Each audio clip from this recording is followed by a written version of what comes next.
All right, what's going on, everyone out there on the interwebs? This is NES Ruler 22, aka Jeremy, casting live from Chicago, and this is going to be our first podcast of the 22 Shots of Moodz and Horror podcast, where we talk about everything horror related. We have a full show for you guys tonight. We're just going to be starting with a little bit of an intro of how we got started into horror and how we started getting into collecting, since most of you guys who are listening to this collect horror as well as we do. And then we're going to jump into another segment where we talk about every movies that we that we watched this week, and we're going to have a pick of the week where it is a movie that we watched that we extremely enjoyed, and we'll discuss about the movies and just have a normal conversation. And then we're going to end the show with my boy JP, who is going to be doing movie news, and it's everything that's happened pretty much in the month of November, right, JP? Yeah, and maybe even a little bit before November, because there was a few heavy topics that came out that I really wanted to talk about, but just we didn't start this podcast right away. So I've been saving them for a while, so I figure this first show we can just go through a ton of them. All right, so I guess we could start off with the show about how we got into horror. So I guess, Moodz, you want to go first? You want me to go first?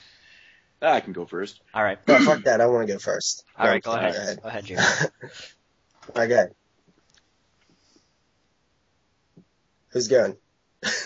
Moodz, You said you're going for it. Okay, fine, I'll go for it. All right. Totally unscripted, right? Yes, unfucking scripted. Okay, so how I got into horror. It's a very simple story. My father was actually a really big horror fan. And my dad, not being that much older than I am, he was very young when he had me. So he was still very much into horror when I was about 5 years old.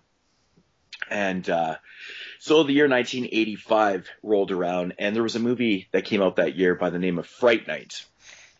And my dad was a really, really big fan of the film. And so he brought it home one day, right after it came out, and he had to show it to me. So we popped that on, and basically everything is history. That movie scared the living shit out of me. But being a 5-year-old kid in 1985, and being naive, I had no idea that, that it was a horror comedy. So fucking no clue. Yeah, that tends to happen a lot. Yeah. When you're younger, you like Leprechaun scared the hell out of me, and then years later, I'm like, I was scared of this. What the fuck? Yeah, I have a similar story with that when I tell about how I started getting into horror, And then, ironically enough, the same year in 1985, there was another movie that came out by the name of House, which was another horror comedy. But of course, being a 5-year-old naive kid, I had no idea. Those movies is basically what started me off in the horror direction. They stuck in my mind. I love the concept of the vampires. I love House. It was just quirky and weird and always stuck with me. And ever since then, I've just loved the genre. Me and my dad, that's some of my earliest memories of, my father is watching horror movies. So, it's not only nostalgic, it is what it is, man. That's how I got into it. And I've been watching horror for basically 28 years now, nonstop. Yeah, I guess I'll go next. Yeah, sure. That's cool. Sure. Much like any kid who grew up in the early 90s or the 80s during the big VHS video store boom, I rented a lot of horror films, and I've always been a horror fan from the start of my existence, pretty much. When I was a kid, I don't know how old you are when you start watching TV, but when I started watching TV, I started watching horror. So it's pretty much always been a part of my life. Now, when the video store came around and I got to that's where it really went hardcore. I would rent shit all the time. One of my favorite memories is renting Texas Chainsaw Massacre, and I would probably say I was pretty much hooked from then on. I think that's why video stores are so big today, because Well, horror VHSs are so big today because we have all these people from, who grew up with these things that are, Yeah, very nostalgic. starting to find them again and remembering memories like you had getting Texas Chainsaw, but with some of these, more low budget, obscure horror films. It's the thrill of the hunt, though, too, right? Yeah, Like, if you grew up in that era, hunt, if you grew up in that era and, it disappeared for so many years and now it's coming back, more prevalent in indie films and stuff, the VHS is. But it's huge, man. I love it. It's very nostalgic. I agree. Yeah, that feeling of just walking into the video store and immediately running over to the horror section and just looking at the box art, and I would stay in there as long as my mother would let me, and I just would just stare and look and just be in amazement of all the horror films and try to get as many as I could. And then I would rent them, and my favorite experience was probably renting Texas Chainsaw Massacre and Phantasm in the same night, and just being super scared of them, but also, could not stop watching them. And pretty much the VCR was my babysitter growing up, so I spent a lot of time watching stuff like, the Friday the 13th films and Land Before Time, like back to back. So that was my childhood, and I've pretty much never looked back except for a brief period of time in middle school and early high school where I kind of gravitated really far away from horror, and it was kind of weird. But yeah, that's pretty much how I got into it, much like most people with the video stores and stuff. Yeah, all right. So I guess I could tell my story. I remember, when I was 3 years old, my grandma turning on Child's Play at her house, and that's why I really think that movie is, really stuck with me, because I think that's really the first real horror film I saw. And I was little, and just the beginning of the movie in the toy store always really just stuck in my head. And since then, me and my grandma used to always go to the theater to see all these horror movies for when I was growing up.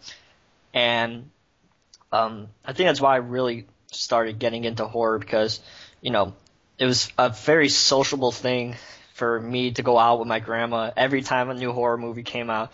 It's fun going to the movies with a 75-year-old lady going to see all these, gory horror movies. That's really awesome, dude. Yeah. It's one of the coolest stories I've heard about how somebody got into horror. And even today, whenever one comes out, she came over and watched, Curse of Chucky with me, because, that was always our franchise to watch. Wow, that's came full circle, huh? Oh yeah, that's for sure. So ever since, Child's Play, I've always been hooked in the horror genre, and even movies. I've been a movie buff for my entire life. Growing up, I always wanted to be a movie critic, but that's not something reliable to get a reliable income. So, you kind of just have to throw that away. Name 5 movie critics that are famous right now. There you go. Peter Travers, and now Roger Ebert is gone. Nobody really else. Siskel and Ebert is usually on the top of everybody's list. Number 3 is who? Oh, yeah. So one thing I noticed with all these stories is that, it's probably safe to say that, the movies that introduced us into the horror genre are probably either our favorite movies of all time or definitely making a top 5 or top 10 list. Can we all agree on that? For sure. Definitely. Absolutely. And, a lot of people would say it has a lot to do with nostalgia, but, kind of taking away from the whole nostalgia thing a little bit here, it's the simple fact that, the movies that we were introduced are actually really good films. Yeah. So that definitely helped. JP with TCM and, Child's Play and Fright Night, which, it is what it is, right? Oh yeah, that's for sure. So, I really didn't I always watched horror films, but, on the side I watched everything else. And then I guess we could talk about how I got reintroduced to the horror genre when we talk about, when we started, collecting movies. So if you guys want to hop into how we started, collecting, that would be pretty cool. Moodz, you want to go first again? Collecting movies, yes. Started at a very, very young age. I was probably, I don't even think I was even 10. So in the late 80s, I'd say 88, 89. Just like everybody back in the day, when you walked into that movie store and you saw those big boxes and all the cover arts and stuff, I was obsessed with those. And I just wanted to have more of them at my house. Yeah. Or no, maybe even all of them. So that's really how I got into it, though. It was cover arts and stuff. I mean, so you collected VHS like before DVD then, right? Yeah, I did. And I collected a lot of them because, I mean, there was movies that I bought back in the day. I mean, I wasn't buying so much when I was 8, 9 years old. My parents would, fork out the cash. But later on, when I got into my teens and stuff, I bought a lot of films based on, cover arts and stuff. And they usually never relied to what was actually in the movie. Exactly, because back in like in those early days. But didn't you like that more? Now you it have was like so... this Scream cover art where it's fucking 6 faces and that's all you get. Yeah. 6 of the faces. That happened really big in the 90s. That's why I love Laserdisc, man. Actors' faces on there. Yeah, everything back in those days was basically a blind buy. I mean, the internet was it was in such a infant times. It was, you couldn't just like type in something and have it come up back in those days, right? Yeah, for sure. Reviews, album, or pictures, just anything about these films that you're looking for. So everything was a blind buy, which was so exciting. You buy that film, you take it home, you're like, oh, it was shit, but the cover art's awesome, so I'm going to display it over here. And that was the whole thing about collecting. And, that went on for years with the VHS. And I believe DVD came out in 97, I think, on the markets it hit in 97. And I never got my first DVD player until 99. So I was still collecting VHS. I bought a DVD player. And I was still collecting VHS actually until the early 2000s, really. And then collecting, DVDs and stuff. And it just really took off, man. Like, I don't really know what to say. It's just, I was just. Do you still have your tapes, or what happened to them?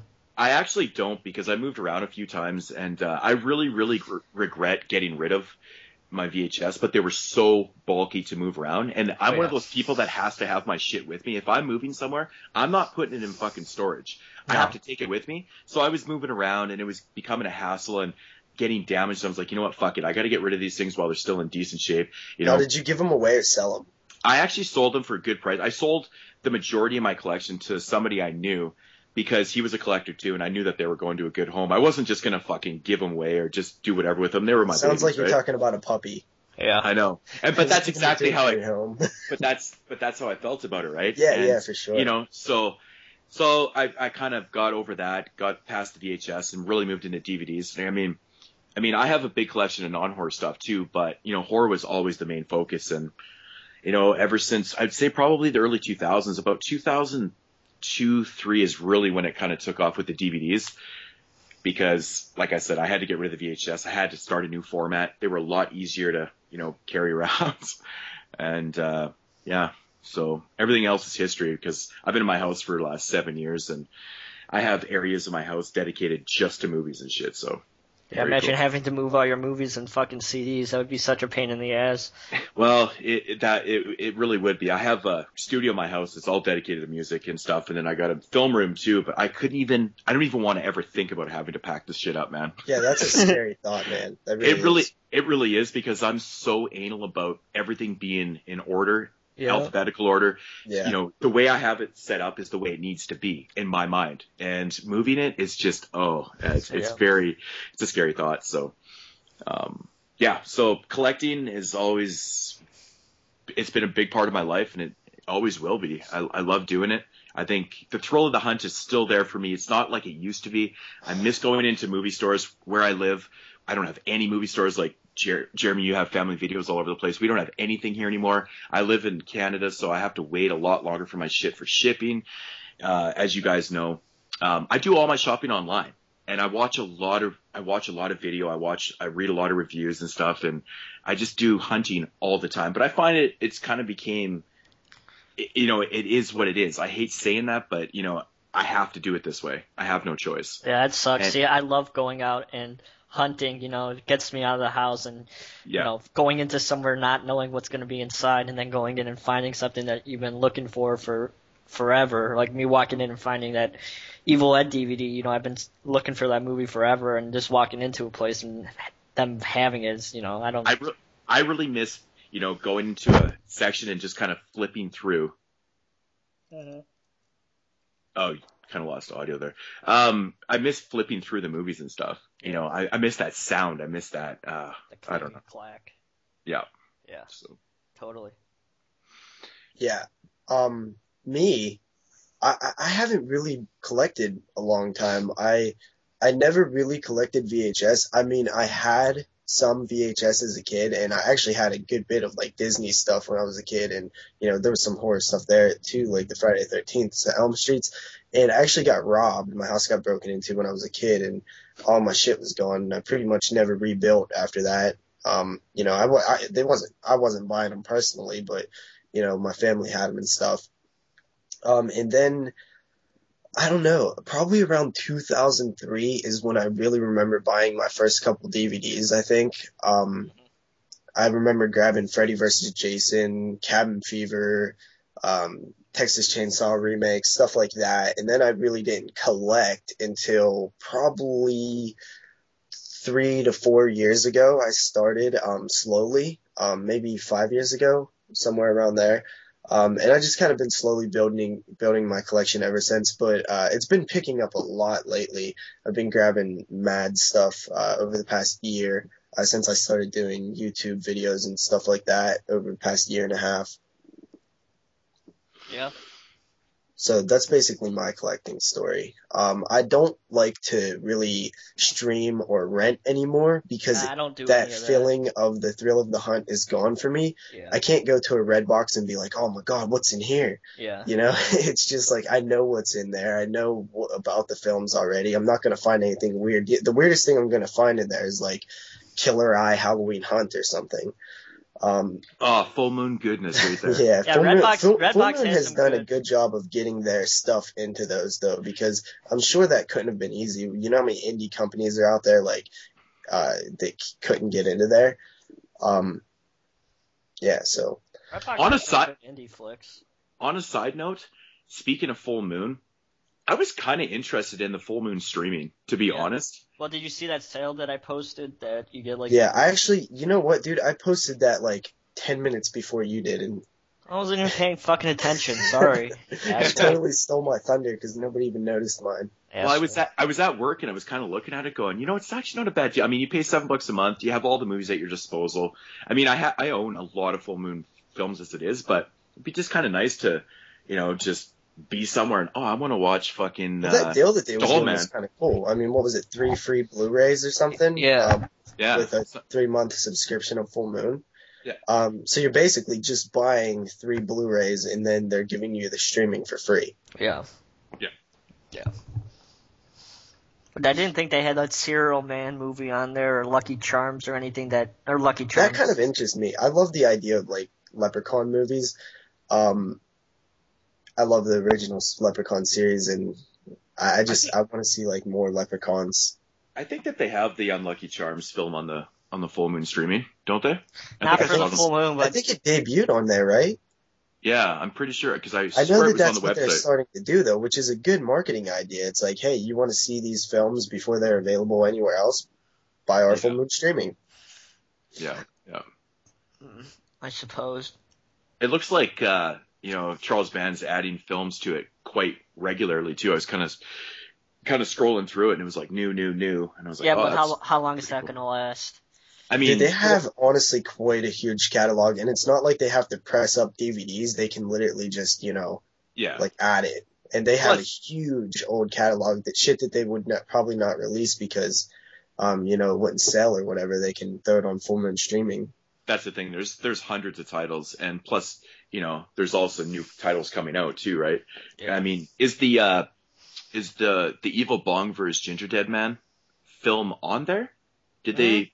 Is that out yet? I have not been paying attention to Full Moon lately, man. After October, I was so like dead from horror that I really didn't. It is on there. Pay attention to anything. It's on there. The Evil Bong Ginger Dead Man? Yeah. Okay. I thought I saw it on there. Yeah. Okay. See, I might even get a subscription just so I can watch that before the DVD comes out, because I'm a big fan of both series. So, I mean, I know some people are not the biggest fan of the Evil Bong films, but I think they're a blast. So for sure. So did you want to go and say how you got into collecting? All right, so I started collecting video games right off the bat. You can tell by my name. I did that too first, and that kind of leaded into the DVD thing. Forgot to mention. Yeah, I collected NES a lot, and I was pretty much into that community for, started doing that in November of 2008. So I was quite a youngin in the community collecting, these old games and all this stuff. And I really met a lot of great people over there in that community as well, but that I still talk to quite a bit today. But so I started, posting YouTube videos of, unboxing of new sealed games and stuff and things like that. And then as I, started collecting more and more, the shit just got too expensive compared to, movies today, which are, dirt cheap if you look, You could easily drop, $2 on a game where I could easily get 100 movies for that same price today. So I kind of got further away after seeing, all these people on YouTube, their huge collections of movies, especially horror, I wasn't really into the independent horror scene until I started, doing YouTube and watching YouTube videos and stuff like that. I was just mainly into the mainstream stuff, I didn't know there was this whole other universe of horror films I totally didn't either, man. That's actually probably what got me in the full swing of things back in horror, because there was a brief time where I was like, I followed horror, but I had no idea that there was this community out there and there was all these people that were so passionate about it, because as far as I knew, nobody around me was ever a huge horror fan. I was it. People knew me as the guy who liked all the horror stuff. I don't have any friends outside of YouTube and stuff like that That's another thing. Are horror fans. That's another thing that we all have in common too. It seems like we're kind of the ones that stick out in our crew of friends. Oh yeah. In regards to loving horror, because I was the same way. Like, I have a big group of friends and not one of them is big into horror. Well, you have that one friend, don't you? I do. Like, my buddy Dylan, he's definitely I've known Dylan for about 5 or 6 years now, but the people that I grew up with and that I'm still friends with, I've been friends with some of my friends for over 20 years. Not one of them was into horror. So I couldn't just be like, hey man, you want to come over and, fucking watch the new, Children of the Corn movie. I have no idea why I used that as an example. but dude, I wouldn't even want to come over and watch the new Children of the Corn movie. But like anything, right? Like, it just wouldn't happen, because everybody always strayed away from it. They were comedy fans. They were, action fans and stuff. And I mean, nothing against comedy and action, but I spent most of my time watching horror films. And so I spent a lot of time watching horror films by myself. Yeah. So whatever. So, I didn't know about this whole other, horror, all these whole independent horror films out there, that I've been missing out on. And, I got a Blu-ray player and I started buying, I bought Midnight Movie, like we were talking last night. That was my first Blu-ray I bought, was Midnight Movie, which, Mine was American Psycho. It's a very interesting movie to start out collecting, but, I got really crazy, I didn't really get serious of only collecting horror until like a month ago. I usually bought, whatever sounded interesting to me, I would buy it, but I just finally said, fuck that, and I'm just going to, focus mainly on horror films. So, I started buying, stuff online, and then I started going out and hunting to, thrift stores and all these places. And that's when I got introduced into Laserdisc, and that was my main passion for quite a while. I was just stocking up on boxes of people's Laserdiscs that they were getting rid of. I just remember walking to the flea market and, guys selling boxes of Laserdiscs for $5, and I just buy boxes of these fucking crappy things that I have no idea what's inside. For you guys that don't know, he has a huge Laserdisc collection. I have a huge Laserdisc. Like, when he says boxes, he means I have like 4 boxes. I have like 4 huge boxes with 200 movies apiece in them. So I got into Laserdisc for a long time, and at the same time, I was always out. I always was looking for a Betamax player. And, it took me 2 years to find one, and I finally found one last summer, and the next store I went to, I found another one, so I found fucking 2 of them in the same night, which fucking made me so mad. But then one day, about 2010 or so, I got introduced to, I was driving along, and I saw the Store Family video of many of you guys follow me on my YouTube, that's my favorite store. And I walk in, and, it's your typical old school, video rental store, but there's still, a huge chain, I think there's like 800 stores across the country here in the States, I think. And, they're always looking to unload their movies for dirt cheap. When I started going, they were usually, 2 movies for $4. You go in there, you buy, and you keep them. And I just started, hoarding every good catalog title that they would have. So I would go to, I've pretty much been to every store in the, a 60-mile radius, and I've pretty much cleaned out all their catalog titles. And now I still go there, every few weeks to pick up the newer titles that they put on sale. And they're now. Do they know you in the store? They're like, no, because I go that guy that comes in and buys everything. I go to so many now that. I've been to so many that I don't really,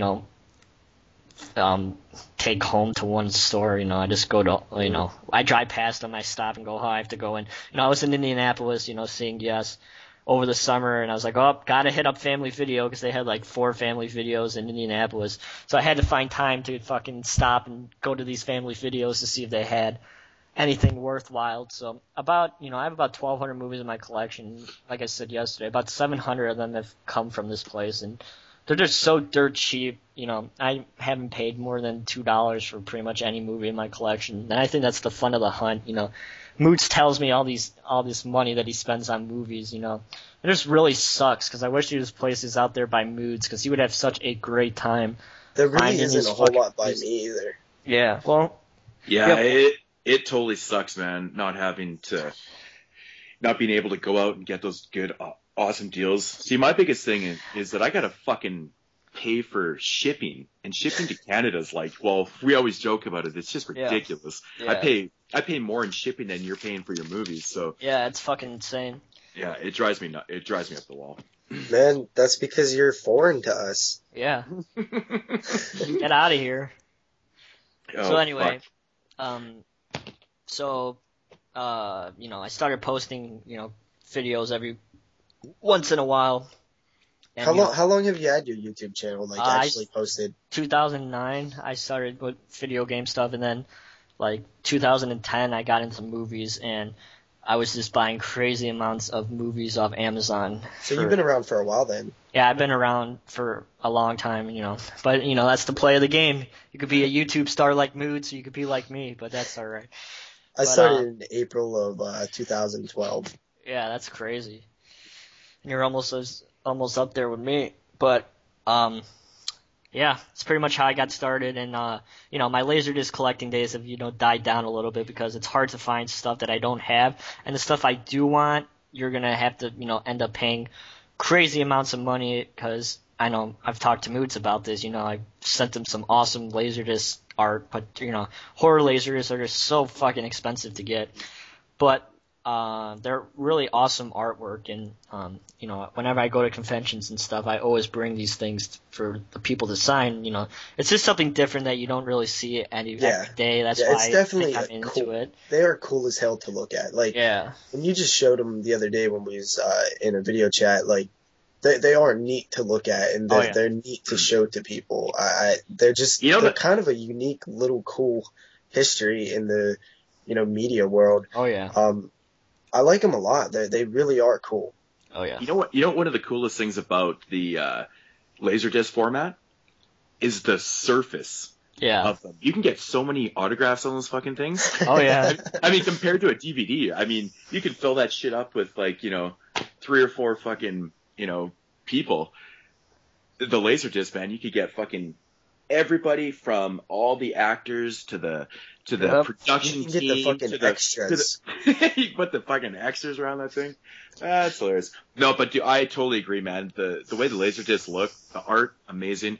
And yeah, and like Jeremy said, the price of horror Laserdiscs are they're up there. Yeah. Up there. I've had my eye on the Maniac one because I collect editions of Maniac, the original film from 1980, and I keep finding the one for about $25, but they want 25 shipping to Canada. Fuck that! I'm not paying $50. Yeah, I remember I got mine in a lot with Dead Alive and Shocker and Vamp and fucking Maniac. I think I paid like $8 for the whole lot because nobody found it, and it was a badass lot. And then I got William Lustig to sign it, so it's a pretty cool edition. I want to get one for Moodz. Yeah. Yeah. So is that's your collecting story? Pretty much. Anybody has anything else to say?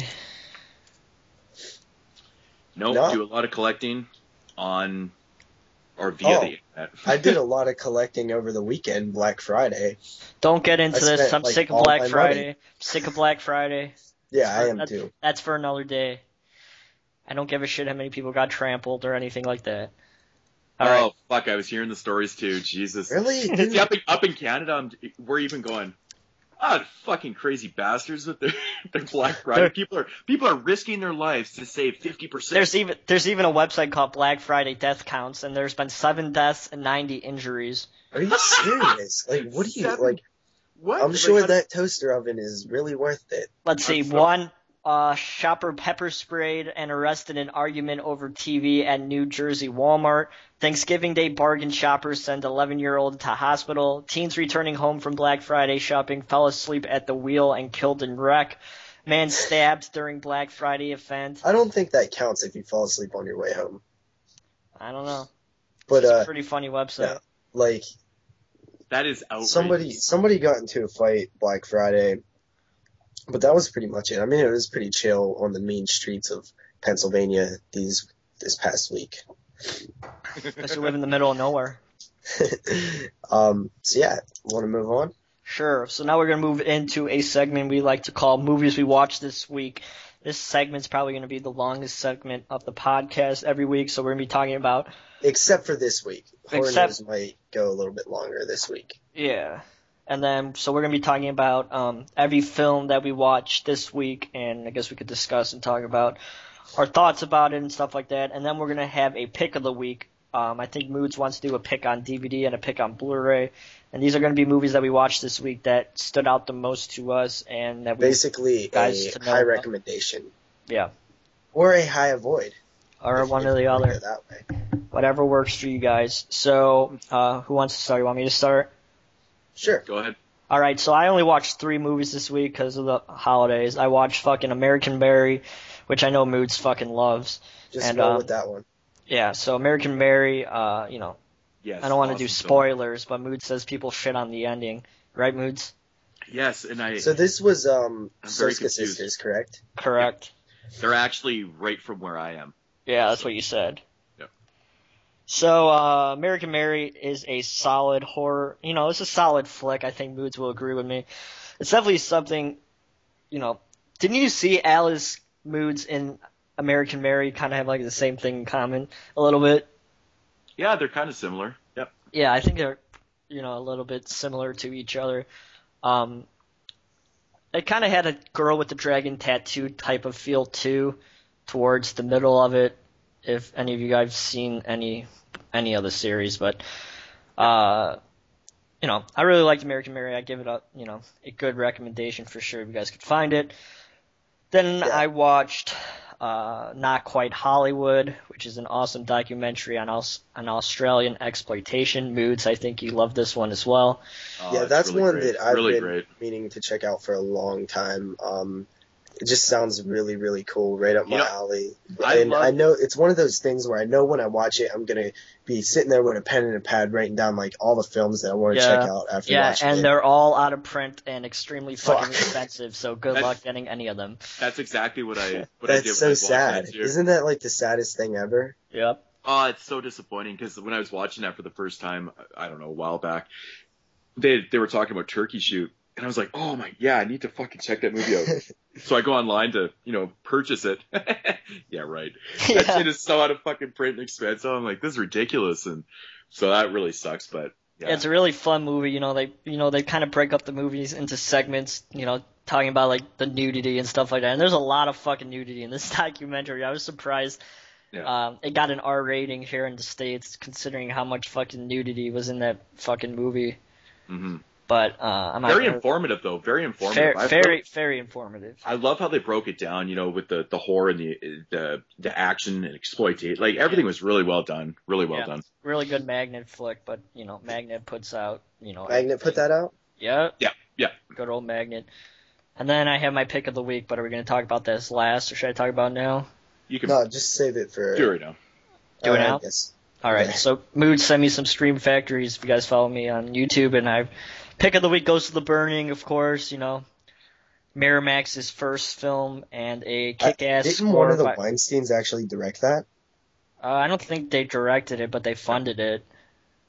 It's Yeah, the first. I'm It's the first pretty Weinstein sure they thing. either wrote or one of the Weinsteins wrote or directed that movie.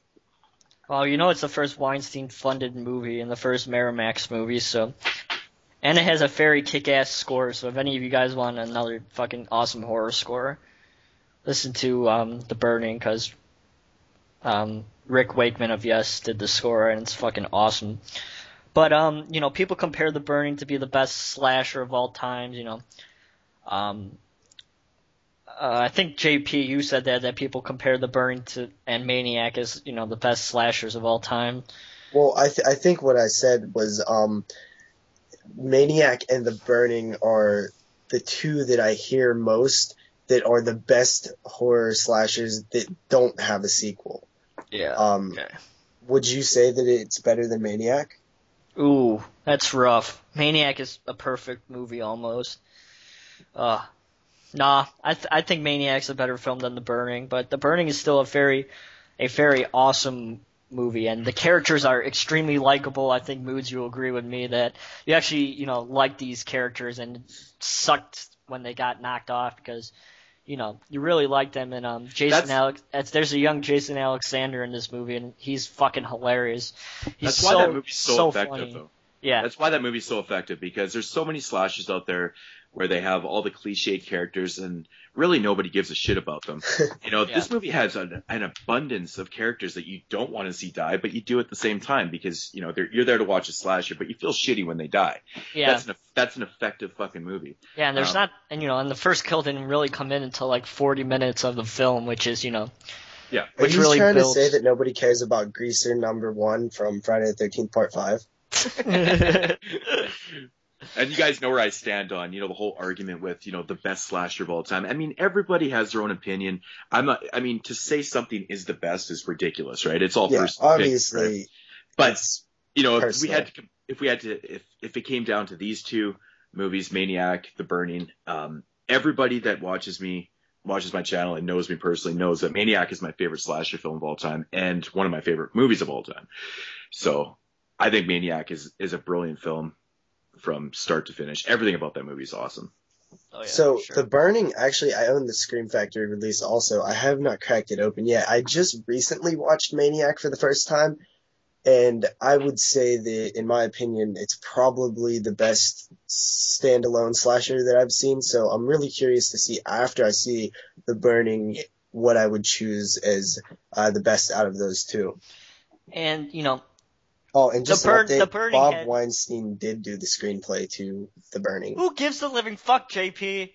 No one cares who wrote The Burning. Okay? Okay, so Harvey Weinstein wrote the original story of The Burning. Bob Weinstein. No, Harvey Weinstein. Look on IMDb, motherfucker. It says Harvey Weinstein. It says, on Wikipedia, it says Bob Weinstein. Harvey Weinstein, the original story. Bob Weinstein did the screenplay. But anyway. Yeah, that's what I said. Oh, whatever. Anyways. But anyway, the fucking Burning has a kick-ass lineup of actors. Brian Backer, who really, as most of everybody knows from Fast Times at Richmond High, really dropped off from the acting planet. I think he did a cameo in some shitty vampire movie a few years ago, but since then he really hasn't been in shit. And, he was really good. He was one of the main... I think you would say he was the main character, right, Moodz? Yeah. Yeah. And, as very young Jason Alexander, like I said earlier, who is fucking hilarious in the movie. He's the type of dude, if you guys seen the South Park episode where Cartman goes to fat camp and he sneaks in all the food, that's kind of like Jason Alexander's character who sneaks in, porno and condoms and stuff like that. So, that's a good comparison. Good comparison. Yeah, so Burning is a very good slasher. Now that has Tom Savini effects, right? Correct. Yeah. Are they so does Maniac. Awesome? Yeah, Maniac does too. Maniac had some great effects. There's effects. There's this scene on a boat with some kills that are. I think that's one of the best effects of the movie. Moodz, do you think the scissors going through the neck was the best effects of the movie? I think the scissors is definitely the best effect in that. I think the most exciting kill of the film, it definitely is the raft scene, because there's just so much carnage in like 10 seconds. It's crazy. Yeah. But, you know.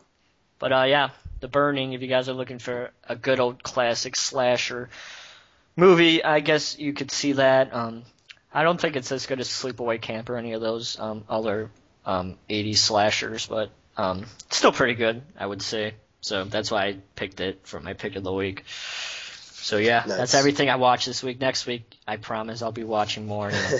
I usually watch a lot more than this. I actually have a lot that I've watched, but it's mainly over the last 2 or so weeks. The first one that I watched, one of the first ones that I watched, is actually a sequel. It's called The Thompsons. Are you guys familiar with that? No. Have you seen The Hamiltons? Yes. Yeah. It was one of the 8 films to die for, I believe, in the first series. Yeah. Mm-hmm.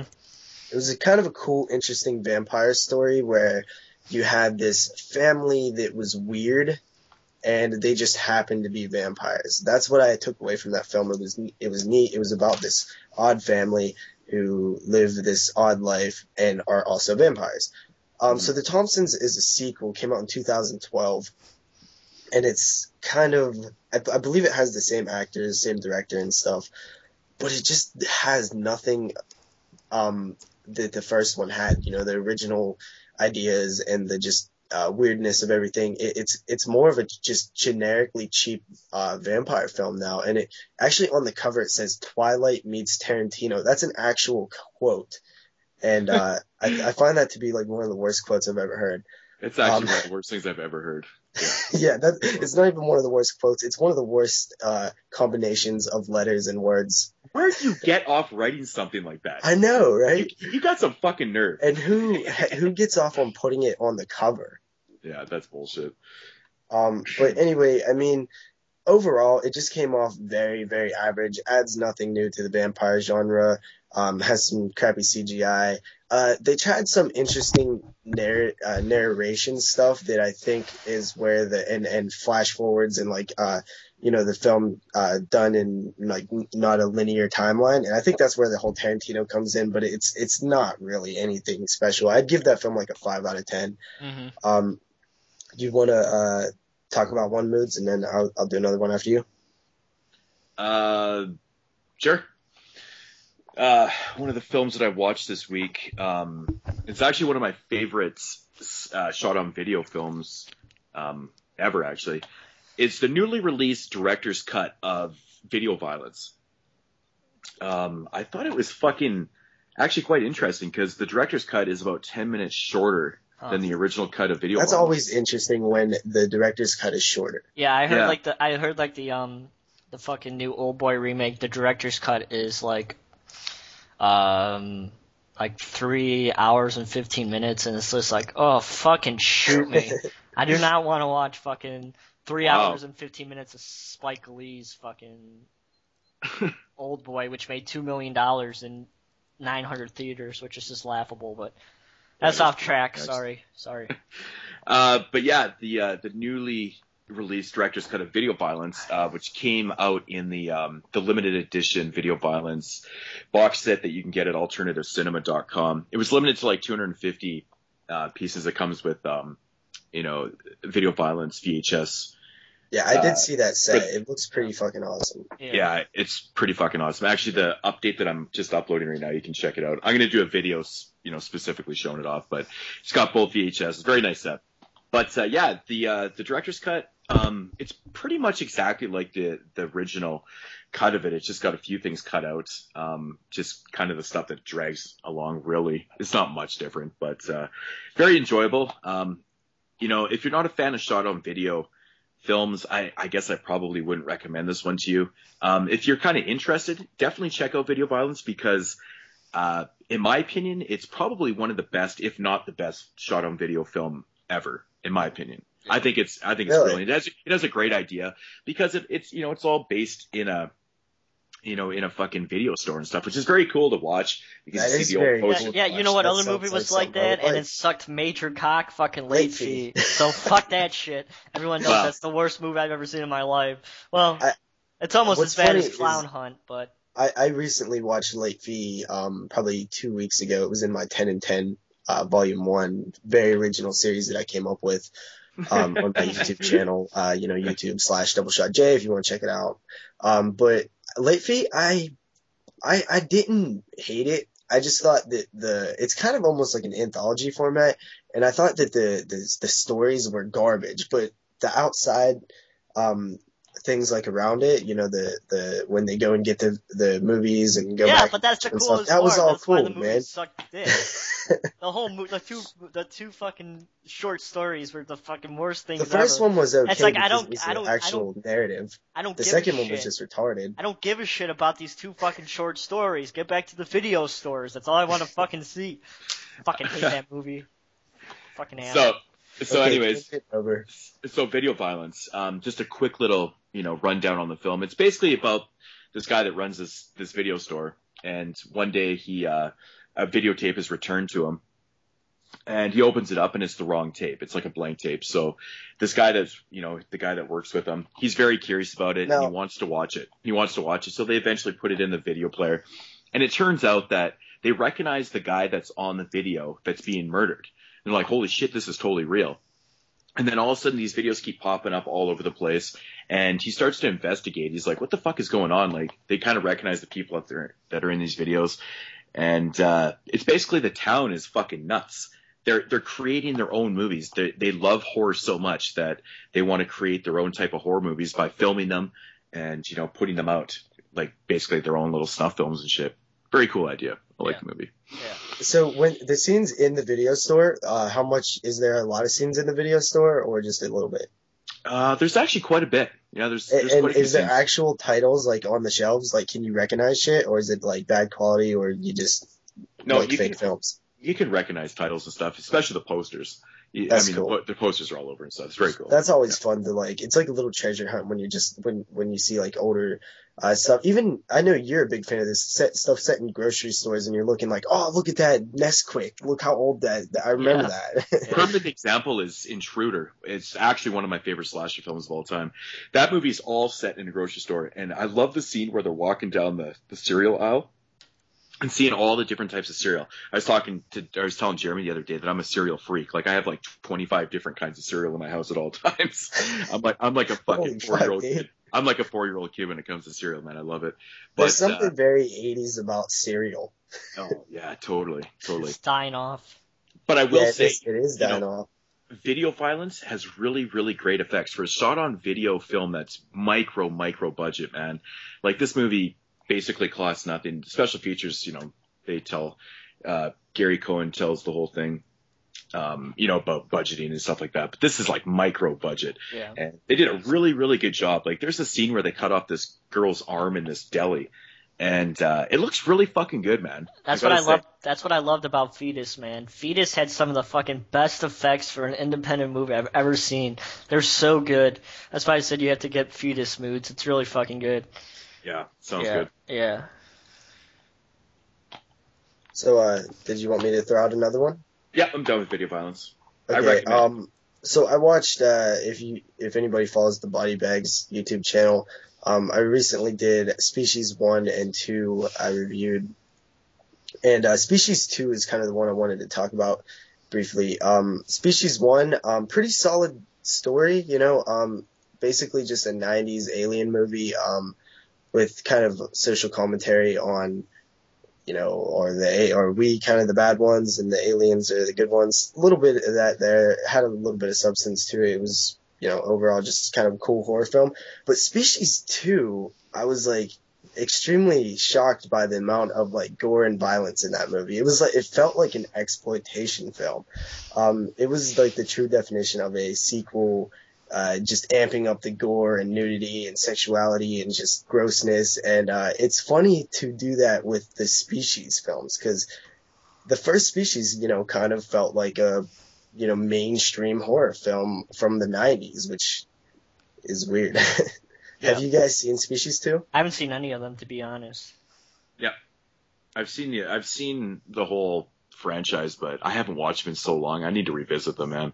Yeah, I'm kind of working my way through the 4 right now. I'm not expecting much great things with, part 3 and 4, but Species 2 was a lot of fun. I was pretty impressed at the amount of like gore and just like violence, and there's like an alien sex scene that is just weird. You got to see it. It's something that you just need to see. Maybe I'll see if they have them on Swap. It's weird. Swap. But I would give the first Species a 7.5 out of 10, and Species 2 I'd also give a 7.5 out of 10. They're both pretty solid 90s horror films. Sci-fi, got a lot of alien stuff in there. It's kind of been done before and done to death, but they have their own little unique things about them. Yeah, for sure. So go ahead, let's kick off another one. Okay, so I recently watched a movie called Tony. It's a British movie that came out, I don't know if I can find it, 2010. Yeah, I remember you talking about this movie. Yeah, Tony. So it's basically about this guy. He's an unemployed weirdo, basically. He's a loner. And he's like obsessed with, action films and stuff. And like I said, he's unemployed, so he has like nothing but time on his hands. He, just walks the streets, meets people, and just does random weird fucking things. And so it's basically about this guy's everyday life, and he has like a dark side to him. He just kind of kills people. It's literally like that. It's so kind of subtle though too. There's a scene in the movie, right after he kind of does his first kill. And they don't show this one, but they show him waking up in bed. And there's a body just kind of sitting up that's totally rotten next to him in the bed. And he just gets up and he's like, oh, I'm hungry. I need some breakfast. And it's kind of got that type of feel to it. It's a really short movie. It runs about 73 minutes. It's kind of reached the point. It's slow, but it's kind of entertaining. And he likes to dismember his bodies and get rid of them. And it's just really about this. It's just about him and, what it comes down to. And I don't know, at the end of the movie's, it's very dark. I'll just say that, it's very dark and it's a quick watch. I would recommend it. It was interesting. It was interesting just because the guy that played Tony did a good job with the acting. He was very believable as a loner and a weirdo. And, I thought it was really fun. Mm-hmm. That sounds fun. I have to check that out. Yeah, I love horror films that have dark endings or ambiguous endings.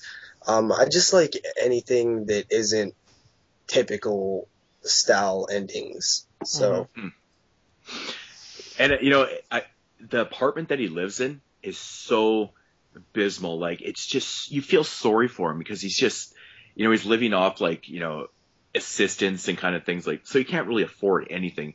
So his apartment consists of like, a little love seat and a couch and just a shitty table and like this little like 13-inch TV that he plays his action VHS tapes on and stuff. It really adds to the feel of like how poor and like how just kind of secluded from society this guy is. It almost feels very claustrophobic because you spend a lot of time in the apartment with this character and but you can tell that like he's not only like he's fucked in the head, but there's a moment where his neighbor comes downstairs, a female, to borrow, or she needs a bandage. She cut her finger.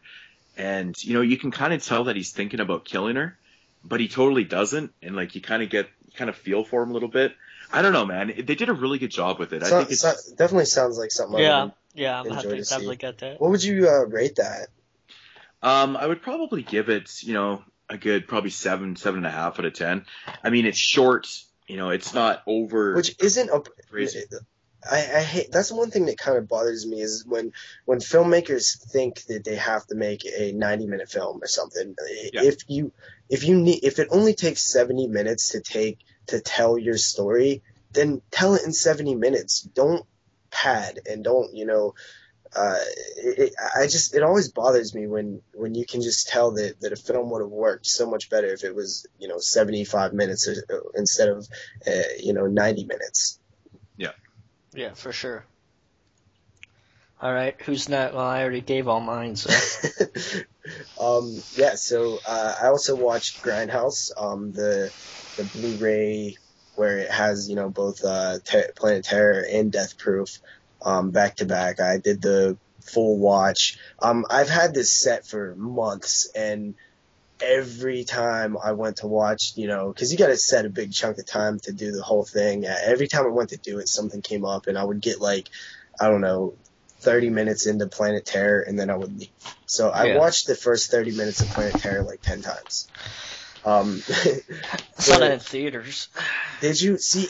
This is a fucking film that I missed out on completely. Like, this was at that weird time, 2007-ish, where I really wasn't paying a whole lot of attention to horror. It was like high school. It was out like, I think I was in high school. Can't really remember. Yeah, I was in high school. But I was, you know, just out and about doing crazy stuff, and I just wasn't paying attention to anything. And I am so bummed that I didn't go see this. This is just like one of those cool experiences that like, it's like a highlight of the decade, really. Like, it's something cool that happened in the 2010 decade, or, you know, 2000s.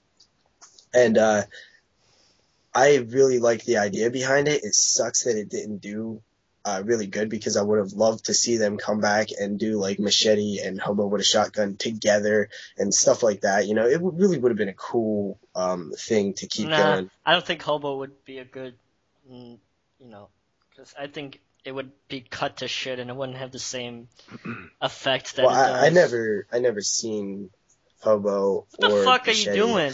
How have you not seen Hobo with the Shotgun? I don't know. It's only like the most talked about movie of the year that it came out. Which year was that? When did it come out? Moodz 2011?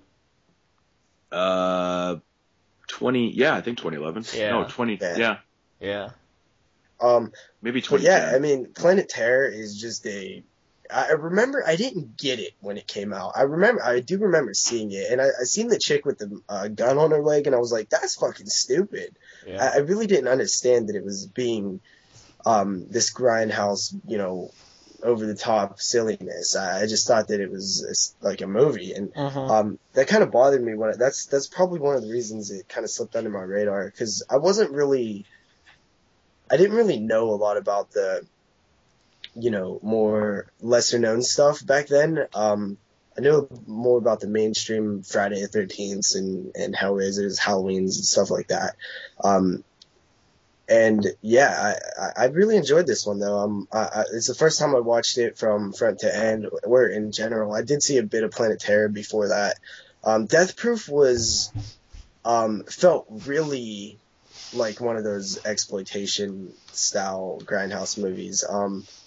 I think Tarantino really understood what he, you know, what they were, and tried to just mimic it directly instead of, you know. That's basically what Death Proof was. You know, he grew up on that stuff, and he did a really good job. One of my favorite things about Death Proof is the fact that he used the real, you know, the stunt actresses in that. And they were really doing those stunts, and because dude, you know, that shit was amazing. That's what they did in the 70s. They used to have real stunt, you know, drivers and do real stunts like that, and so he wanted to mimic that to the fullest. And I think he did a great job with the movie. Yeah, and that's what he did. He essentially just mimicked and copied.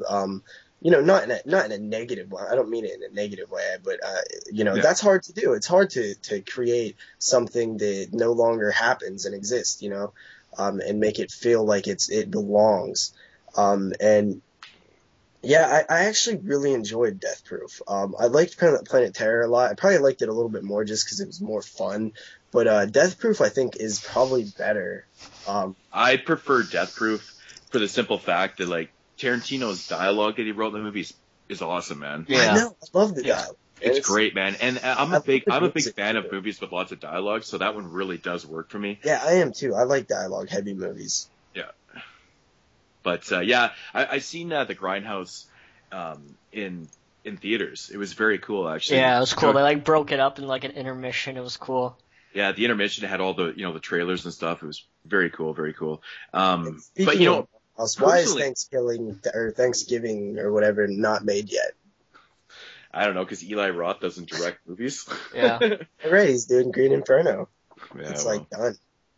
But personally, I like the I love the grindhouse cuts of the films, the theatrical cuts, but like the extended cuts are like 20, 25 minutes longer a piece. Now, Yeah. what you said that I don't have the extended cuts, but I was pretty sure when I hit play, it was like the extended cut or something. I think that that DVD or that Blu-ray version with both the movies on it, I think is theatrical. So I'm pretty sure those are theatrical cuts. I'm gonna have to double check because from what I remember, there was 2 versions. I could be wrong though. Yeah, I don't know. I don't know. Anyways, I've got the extended cuts are, I don't know. I love them though. They're great. So Great as films. a whole, I highly recommend anybody sees Grindhouse, especially if you like that kind of stuff. And as a whole, because I think that's the best way to judge that film as an experience, as one thing, and not really break them down into the 2 separate films. I would give that a straight up probably a 9 out of 10. I think it's a complete blast and awesome time. Mhm. I guess. I guess that. I don't know about that high, but Yeah. I don't know. So am I up next here? yes, sir. Okay. So I picked up one of the latest Code Red releases. It's a double feature featuring Invasion of the Blood Farmers and Silent Night Bloody Night. I'm not going to talk about Silent Night Bloody Night because I haven't watched the Code Red version of it yet. Wait. Did you say Silent Night Bloody Night? Yeah. That's what you watched? No. It's a double feature. I watched Invasion of the Blood Farmers. Is that movie in the public domain? Wait, so Silent Night Bloody Night is, you said Code Red released it? They just released it on a double feature. They just released it. Like when? Within the last month. That's pretty weird considering some of my news has to do with Silent Night Bloody Night. Oh, okay. Anyway, so double feature by Code Red, and like I said, I watched Invasion of the Blood Farmers, and it's basically about this like really hillbilly fucking backwards town, and what they're doing is they're draining the blood of people from the town, and people coming through and stuff, to keep their catatonic queen alive. That she's laying in like this glass coffin. That sounds so awesome, dude. It's like, okay, so that's basically the story of the movie. That's exactly what they're doing. They're just draining people's blood and fucking trying to keep her alive and shit. It's ridiculous. But the acting in this movie is so funny, man. At times, you think that you're watching a play. Like, literally a play. It's fucking so over the top and funny. And there's this ridiculous priest in here. He's just like, everything he says is like, he's kind of flamboyant. And he's like kind of hyper too. Oh fuck, dude, it's so funny. But I don't know. Overall, it's a really, really goofy film. Fun. It's from the early '70s, I believe. 1972, the same year actually as Silent Night, Bloody Night. The Code Red transfer is it's very scratchy. It's a DVD. It's very scratchy. It's transfer from the original 35mm print, so it's very scratchy, but it looks clear though, if that makes any sense. It's done in widescreen, so it's pretty good. But I don't know, I would recommend it if you like these old kind of throwback fucking low budget films. It was pretty fun. It's not, by all means, not a great movie. The acting is ridiculous. It's so ridiculous. So what you're saying is you would recommend it for a cheap price. Totally. Like, these Code Red DVDs are way overpriced. I wouldn't recommend paying what I did, but... Sold out anyway, so you can't even get it. Is it sold out? Yes, sir. But Moodz, fucking Voices from Beyond isn't sold out, but Just Before Dawn is sold out. Oh, it just sold out today then, because it was still in stock yesterday. Yeah. Yeah. So, so Invasion of Blood Farmers, like I said, you have to be kind of into these films to watch it, but... I'm curious, what would you rate a film like that? Honestly, probably like a 5.5 out of 10. Like it's not above average. It's about average, maybe about a 5 out of 10. I wouldn't so much, kind of throw it under 5 because now is this like a 5 enjoy across the eyes situation? Am I gonna buy this and like hate you? Because I gotta be honest, like it sounds super fun. It just like the title, I like it. Yeah, I never recommended Five Across. I said, if you like these types I said, this one right here you have to see for yourself, because it's so hard to tell people about that movie because, yeah, I can see it's so tedious to watch. The camera work is vicious. It's hard on your eyes. And it's like that for fucking 90 minutes, man. You know, it never backs off. It's very tedious, but yeah, I know. He still to this day hates me over that. I know. Ted hates everybody. Every time you recommend something, he's like, Five Across the Eyes. Yeah. I still have not seen Five Across the Eyes. So yeah, I guess I'll go next again. Next up, I actually watched a film that I remember seeing on the Sci-Fi Channel. I remember flipping through the channels back in the 90s. Like I did. Sharknado. No, not Sharknado. This was old, good Sci-Fi Channel where they actually played like some decent shit.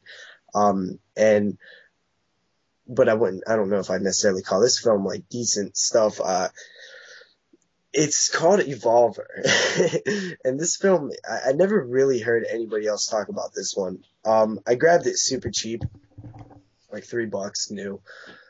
And it's overflowing with 90s ooze, dude. It has so much 90s-ness to it. It's fucking back when virtual reality was supposed to be like the next big thing, and everybody was like, man, I can't wait till virtual reality happens. And then like, you know, next year they'd be like, oh man, did you see that Virtual Boy thing? That thing's gonna be awesome.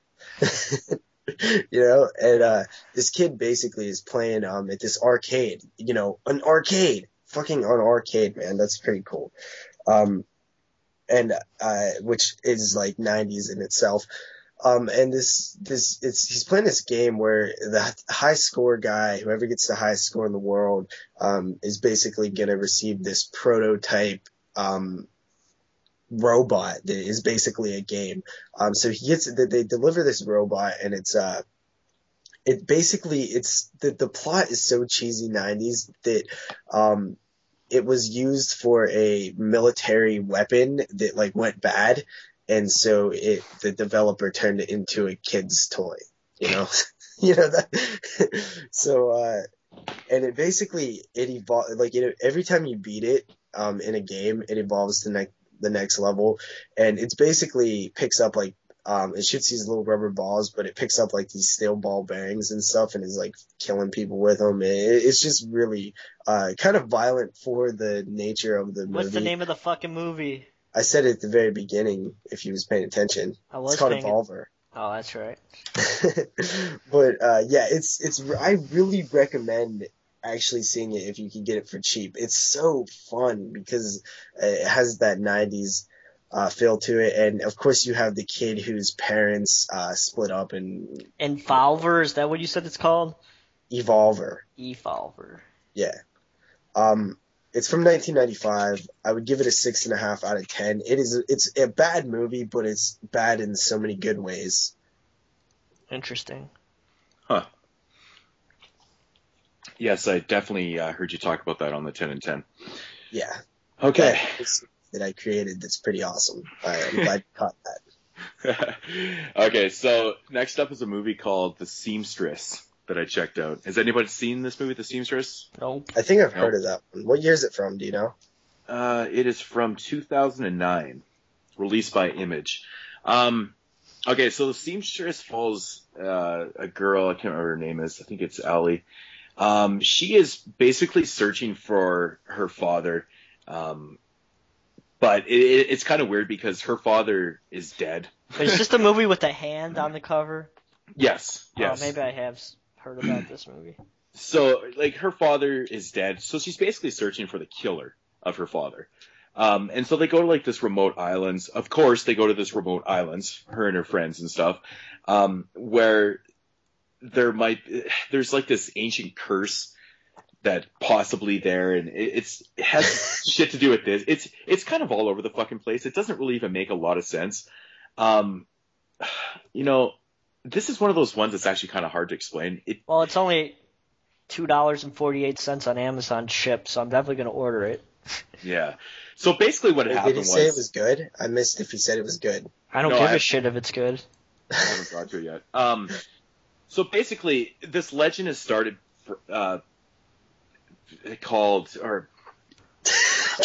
I don't really know what to say about it. I don't even want to see this one. This sounds weird. So basically what happened was this girl was tortured and killed, right? And it created like this fucking myth about her that she'd come back and stuff. And the problem is with explaining this movie is that there's a few twists and stuff that I can't really fucking say.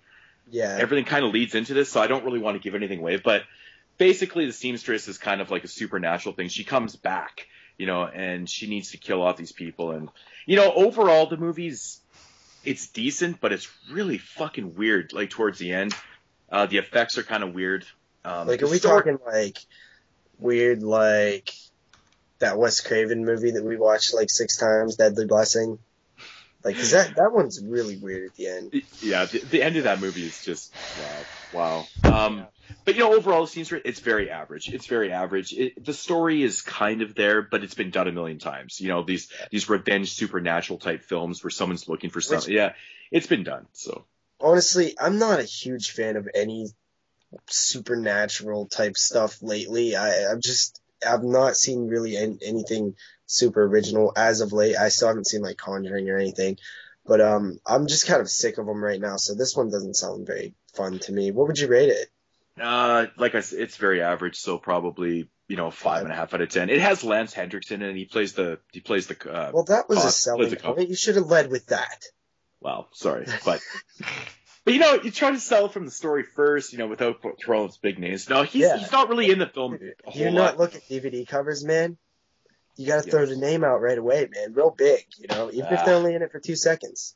Yeah, the seamstress, it's okay. It's a very average film. That's all I gotta say.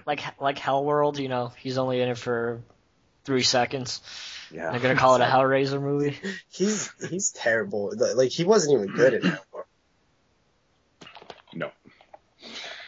So yeah, the last one before my pick of the week is Splinter, and this one was kind of battling for that pick of the week spot because I really enjoyed this one. I remember Danny reviewing this one a long time ago.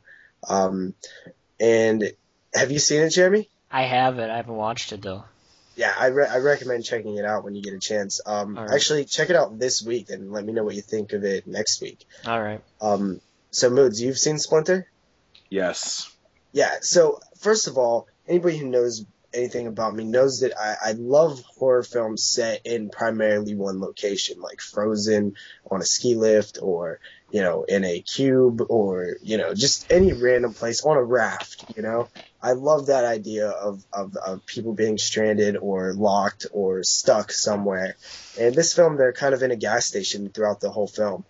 And basically there's this mold-like substance that basically is like a parasite that takes over the host, which is, usually a person or an animal, and makes it all nasty and killery and violent. And it's kind of, it's probably been done a little bit before, stuff like this, but this one was just really cool. The effects were fun. It's just a all-around fun watch. It really is. And they don't go into the mythology of the splintery ooze stuff because it kind of gets these like spines and splinter things. That's where the name comes from. But definitely some cool gore scenes and stuff. I definitely recommend Splinter. What do you think about it, Moodz? Did you like that one? Yeah, I loved it. I agree. I love films that take place in one setting like that too. It works really well. The effects are awesome.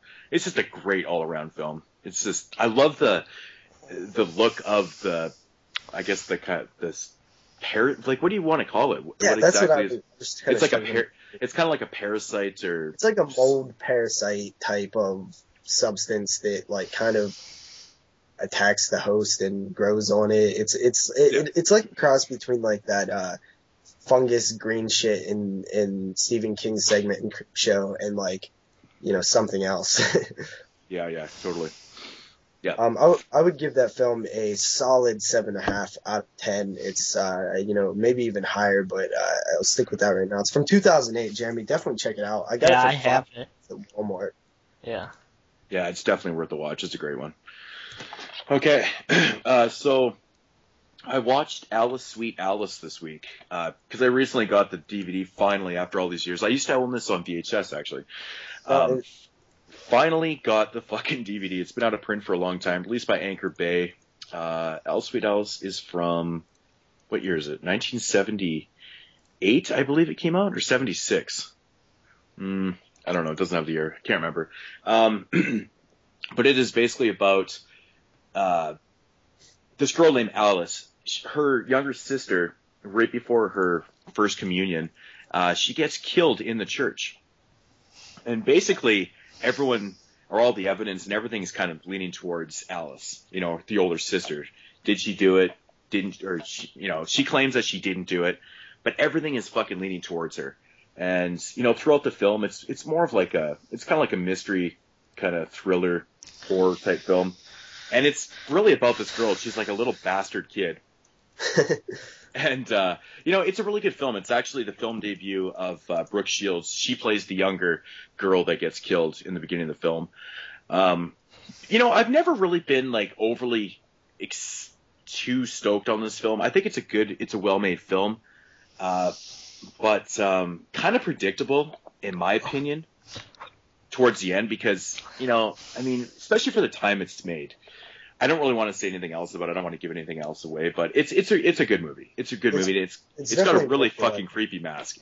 The kid, or Alice, she wears this fucking amazingly creepy mask. It's like this clear kind of. If you've ever seen the cover art for the movie, just check it out. That's the mask that she wears in it, and it's a good movie, but it's not one of my favorites in the world. If I had to rate it, it's definitely worth like a 7.5. It's a well-made film, just not one of my favorites, but. It sounds like something that wouldn't have a whole lot of rewatch value. It doesn't, actually. It doesn't. I haven't watched this movie in years since, I had it on VHS, and it's kind of why. Would you recommend a buy on that? Well, for collecting purposes, yeah. I mean, if you can get it for cheap, though. Like I said, this one always sells for a decent amount of money because it's one of these old Anchor Bay releases that's been out of print forever. So, but I managed to find this for one for about $15. A few weeks ago, which is actually a good price for it if you look at the prices. It's one that I've always kind of had on the wish list and never really saw it for a price that I wanted to go for. So I'll probably sit on that one until it gets maybe an HD release down the road or find it super cheap somewhere. It's definitely one of those ones that you got to judge for yourself. It's kind of hard to tell somebody because you can't really say so much about it. So I don't know. It's okay though. Cool. So, do you have any more before we get into our picks of the week? Yeah, I got a few more DVDs here. I recently watched Madison County. Has anyone seen that one? Is that the one with the one with the pig head, right? Yeah, the monster on the front. Yeah, it's got the dude with the pig head. I just picked that up at Family I remember when that was being promoted, and they actually did a pretty good job with promotion because I seen it a lot of places. But I remember when it came out, I heard everybody saying how much of a letdown and how crappy it was. Is that true, or is that just the general masses being bitchy? The thing about this movie, though, is that the storyline isn't original. That's the biggest problem with it. It's not a bad or a poorly made film. It's just the story's not original. It's about a guy that heads out to Madison County to go find this person that wrote this book about the infamous killer. Hence the dude with the fucking pig head. It's like Hills Run Red. Yeah, it's basically the story's been done a million times. So upon arrival, him and his friends, they go into this diner, and of course everybody there is totally denying the fact that this killer ever exists, or even the writer and stuff like that. This movie sounds cliched as hell, man. Yeah. Oh no, it is. It definitely fucking is. But there's so many random, okay, of course they descend into the bush and stuff, and then they start getting picked off one by one. Of course, it's, very typical cliched slasher. Now, stuff like The Hills Run Red kind of knows what it is and knows that it's cliche. Do you get that vibe from this one, that it knows that it's what it's doing, or is this person making it just trying to make a straight up horror film, not knowing that he's being unoriginal as hell? I think that it's just an unoriginal idea that it's so cliched. I don't know. I don't know if he knew that he was doing this, but I don't know how you couldn't, because it's so cliched. Like, I mean, if you're in that spot of making this type of movie, you have to have seen a movie like this. I mean, there's nothing about this movie that's original. There's a couple scenes in this movie. This is a perfect example of how fucking ridiculous this is. So the one guy, you know, he escapes the bush. He makes his way back to this diner where this old lady is in there, and she's totally denying everything and shit like that. And he's talking to her, and but why does he keep coming back to this diner? He actually ends up in this diner a couple different times in the film, asking the same questions. It's like the same thing over and over again. Is that supposed to be suspenseful? Like, it's not really adding anything to the film. It's just so ridiculous because we already know that they're not giving up any information, right? And you know that they know what's going on. It's so cliched and ridiculous. It's not a very good film at all. So I take it it's those like typical townsfolk when you go into this small town and you know right away they know shit, but they're just like it even had the cliched scene where they all walk into the diner, everyone stops what they're doing and stares. Yeah, dude, this movie sounds like beyond cliche. It even had that, and you know, and to boot, the kills aren't even that great in it. Did you just say a boot? No, I did not say a boot. I know, I'm just messing with you. I said to boot. Yeah, I know. But yeah, even the kills aren't even that great in this, which really fucking sucks. You know, like if you're gonna watch a cliched movie like this, at least have the kills decent so there's some entertainment value. There actually is one pretty decent kill, but I mean that's not going to save this movie. I don't recommend Madison County. It's pretty shitty. Okay, that's good because that's something that's in my wish list, and I grabbed it for like $1 or something. Yeah, but it's worth $1. I mean, fuck, whatever. And pretty much anything's worth $1 unless it's like, okay, God knows what. So I got a couple more here. I picked up a release from Massacre Video called Savage Vengeance, also known as I Spit on Your Grave 2. This movie came. I Spit on Your Grave 2. There's 2 I Spit on Your Grave 2s. Well, no, this is like based off the original one, right? It even stars Camille Keaton, who was the original girl from I Spit in Your Grave. Really? Yeah. So this movie came out in the early 90s. It's basically the same movie, but on a micro budget shot on video. And it's wow. really, really fucking bad though. Like I love shot on video movies, but this one I can't recommend. It's horrible. For starters, the rape scene is basically 2 guys dry humping her with their clothes on. Like I'm just like, what the fuck am I watching here? This is ridiculous. And then to top it off, the savage vengeance that she gets is not so savage because it's not so savage, huh? It lasts about 5 minutes and it's just so poorly done. It's literally like the last 5 minutes of the movie and it's really poorly done. It's a short watch. I think it runs like 65 or 70 minutes, but but there's just so much pointless dialogue and just so much pointless things. Like the movie, the storyline is that 5 years earlier she was raped, and then it's 5 years later, and then of course she gets raped again. And I'm like, why does she keep putting herself into these positions? Because you can't even feel sorry for it. It's ridiculous. It's a poorly made movie though. I don't recommend Savage Vengeance. It's a nice release by Massacre Video, I will say that, but overall, very shitty. Under par. Moving on. So next up, that one's an avoid. It sounds like. Yeah, definitely avoid that film. Next up is the latest Dustin Mills film called The Ballad of Skinless Pete. This one comes highly, highly, highly recommended from me. I love this movie with a passion. It was fucking brilliant. Oh, yeah. If you're familiar with Dustin Mills films, he's done The Puppet Monster Massacre, Zombie A-Hole, Basalt Zombies, among films. Okay, so this one right I'm here. nervous to even try any of those, dude. I think I'm gonna not like them. Dude, I think you would fucking love his movies, man. Really?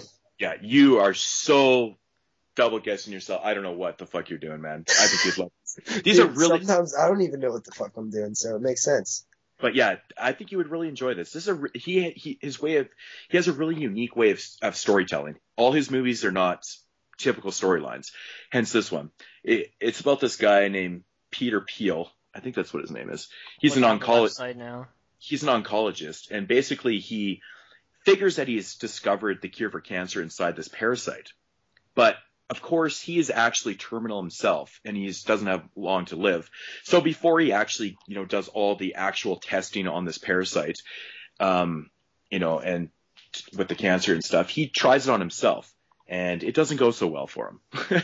He basically his body gets skinned, like the shit just eats away his skin, and now he's just like a walking piece of flesh and stuff. I'm looking at the screenshots. It looks fucking brutal. It is. The effects are awesome. I'm not gonna lie. Like Justin Mills did a great job with the effects in this. Is a great selling point for me because I just love awesome effects. Yeah, low budget, but really, it's actually pretty decently acted. There's some full frontal nudity, which is always a plus. Good effects.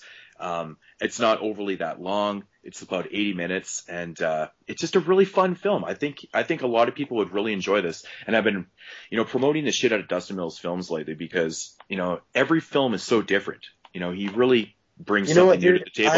Indie films. Dustin Mills? I'm going to try a Dustin Mills film from your recommendation. So you just got that guy another buy. Which one? The Ballad of Skinless Peach or Kill That Bitch? Kill That Bitch isn't out I don't yet. know. Kill That Bitch sounds kind of awesome, but which one would you recommend? Well, Kill That Bitch isn't out till like February, so. Fuck. But, Heart Attack. Heart Attack is also known as Night of the Tentacles. Yeah, it's another great film. It's a really cool storyline. Yeah, we'll talk more about that. I have all his movies and stuff, so okay, I might actually do a feature on my channel about his movies. But anyways, moving along. I highly recommend that. I give it probably like an 8.5 out of 10. Ooh, am I gonna try and guess the pick of the week? I think I know. So yeah. Wait. Are you going to? Is it pick of the week time? No, I got one more and then my pick. Okay. No, then my pick of the week. Then I'll kick it back to you for your pick of the week. Sounds good. Sounds good. Okay, so the next movie is a film by Noboru Iguchi. He also did The Machine Girl, Robo Geisha, Dead This Sushi. Is Asian horror? Among films. Batshit crazy Japanese over-the-top awesomeness called Zombie Ass Toilet of the Dead. Yeah, I've seen the trailer to this. Man, dude, like if these movies are so much fun. Like, I was laughing from the fucking opening scene of this movie right to the end. There's so much farting and shitting and shit coming out of chicks' buttholes in this movie. So like the ABC of Death short story? Actually, yeah, he directed part. But these movies are just nonstop action and really, really good effects. Like, they're mixed practical and CG, but the CGI effects are awesome. Really well done. It looks good. More practical effects than anything, though. I'm not really going to get into the plot of this because it doesn't really matter. It's a zombie film, but if you want to know more about it, I did do a review. It'll be up tomorrow on body bags, but I do recommend this film. It's fucking hilarious. It's so much fun. You can't take it serious.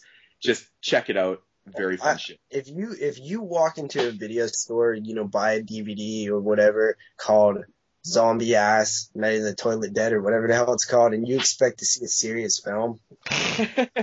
Yeah, you're kidding yourself then, that right? goes without saying that you shouldn't take it serious. Yeah. Okay, JP, your pick of the week.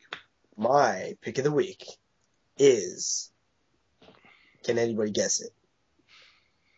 No, I give up.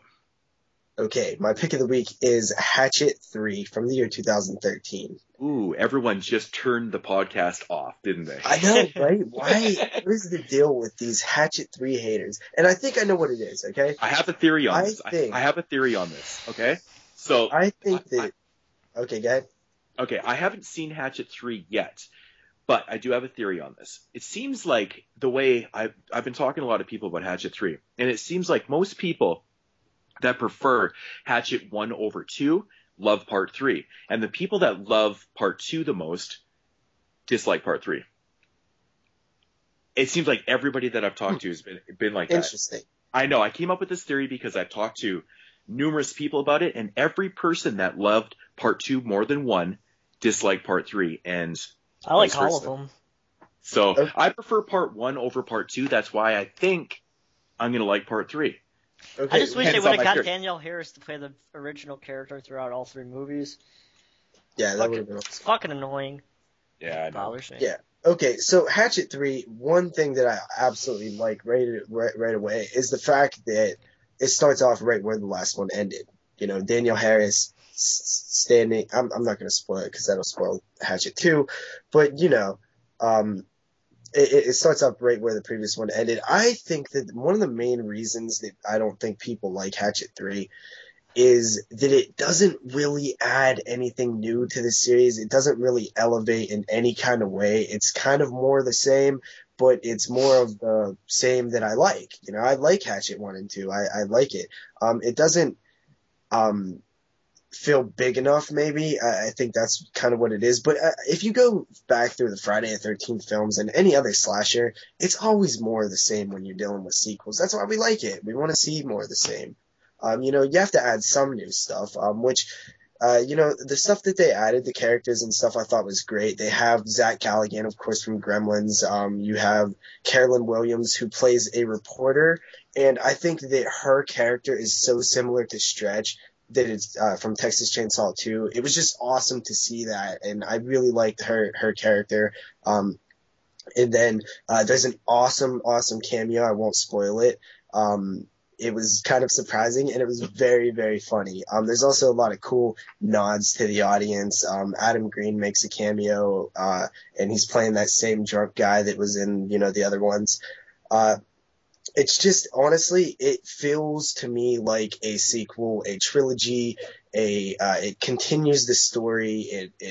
It totally has that sequel feel to it. Everything about it feels like a sequel. And in my opinion, I think it's the most the best Hatchet technically. I think that the camera work is better. I know Adam Green did not direct this one. And I actually think that the guy who did BJ McDonald, I believe, who was his director of photography or whatever, I think he does better, actually. I think that the sets look less fake. The gore was pretty awesome. It's just, I really enjoyed Hatchet 3. I'd give it 8 out of 10. What do you think, Jeremy? I know you've seen it. I like all the movies. They're not movies that you should watch if you want to follow a good story or anything like that. Why, the story's fine. They're fun, but I think the main shopping point is the over-the-top, you know, gore, and it's not even over-the-top. It's, like, extremely over-the-top gore. Okay, Victor Crowley is essentially Jason. I mean, I agree. And the gore's really stepped up in the third movie. Oh, people are screaming at the fucking at their speakers right now, saying that. I've said that before, and I've had people go, "No, it's not the fucking same. It's not the same." I'm like, essentially, kind of, really. It's kind of the same story, a tragic death of this kid because people were ignorant or wasn't paying attention. His father is, you know, torn up about it, much like his mother was. You know, it's kind of a similar story. But what I like is I like the repeater thing, the idea that Victor Crowley is stuck repeating this thing. He cannot be killed. It explains why he can't die. I like that idea, and it works for me. It's decent mythology. It's more than just a killer in the woods. That now they're adding some depth to it when they talk about these theories, how to kill him, and you know, maybe if we bring the grandpa back here who was part of his death, this will go away. And like, I like there's more to it than just a killer in the woods type of thing. And that's when I think it kind of gravitates away from the you know, essentially being Jason.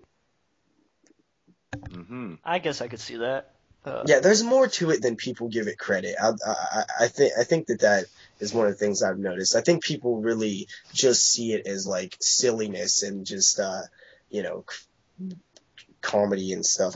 Another thing, I think they toned down the comedy a little bit from part 2, which I actually think is a good thing. I thought it was fun, man. Derek Mears was cool. All the characters were cool. I'd like to see a 4th one. I'll be honest. I liked it. Yeah, who knows if they're going to make a 4th one. Doubt it. But who knows, right? All right, Moodz. Talk about Alice kills already. Come on. Well, way to spoil it. Yeah, so my pick of the week is going to be Alice Kills. Yay! Yes. Good pick. What can I say about this movie? Fuck, it took me a while. This movie came out in 2011. We finally got a release here in Region 1. A couple years later. One of my favorite movies of the last long time. Fucking love that movie. Yeah, just a very good film.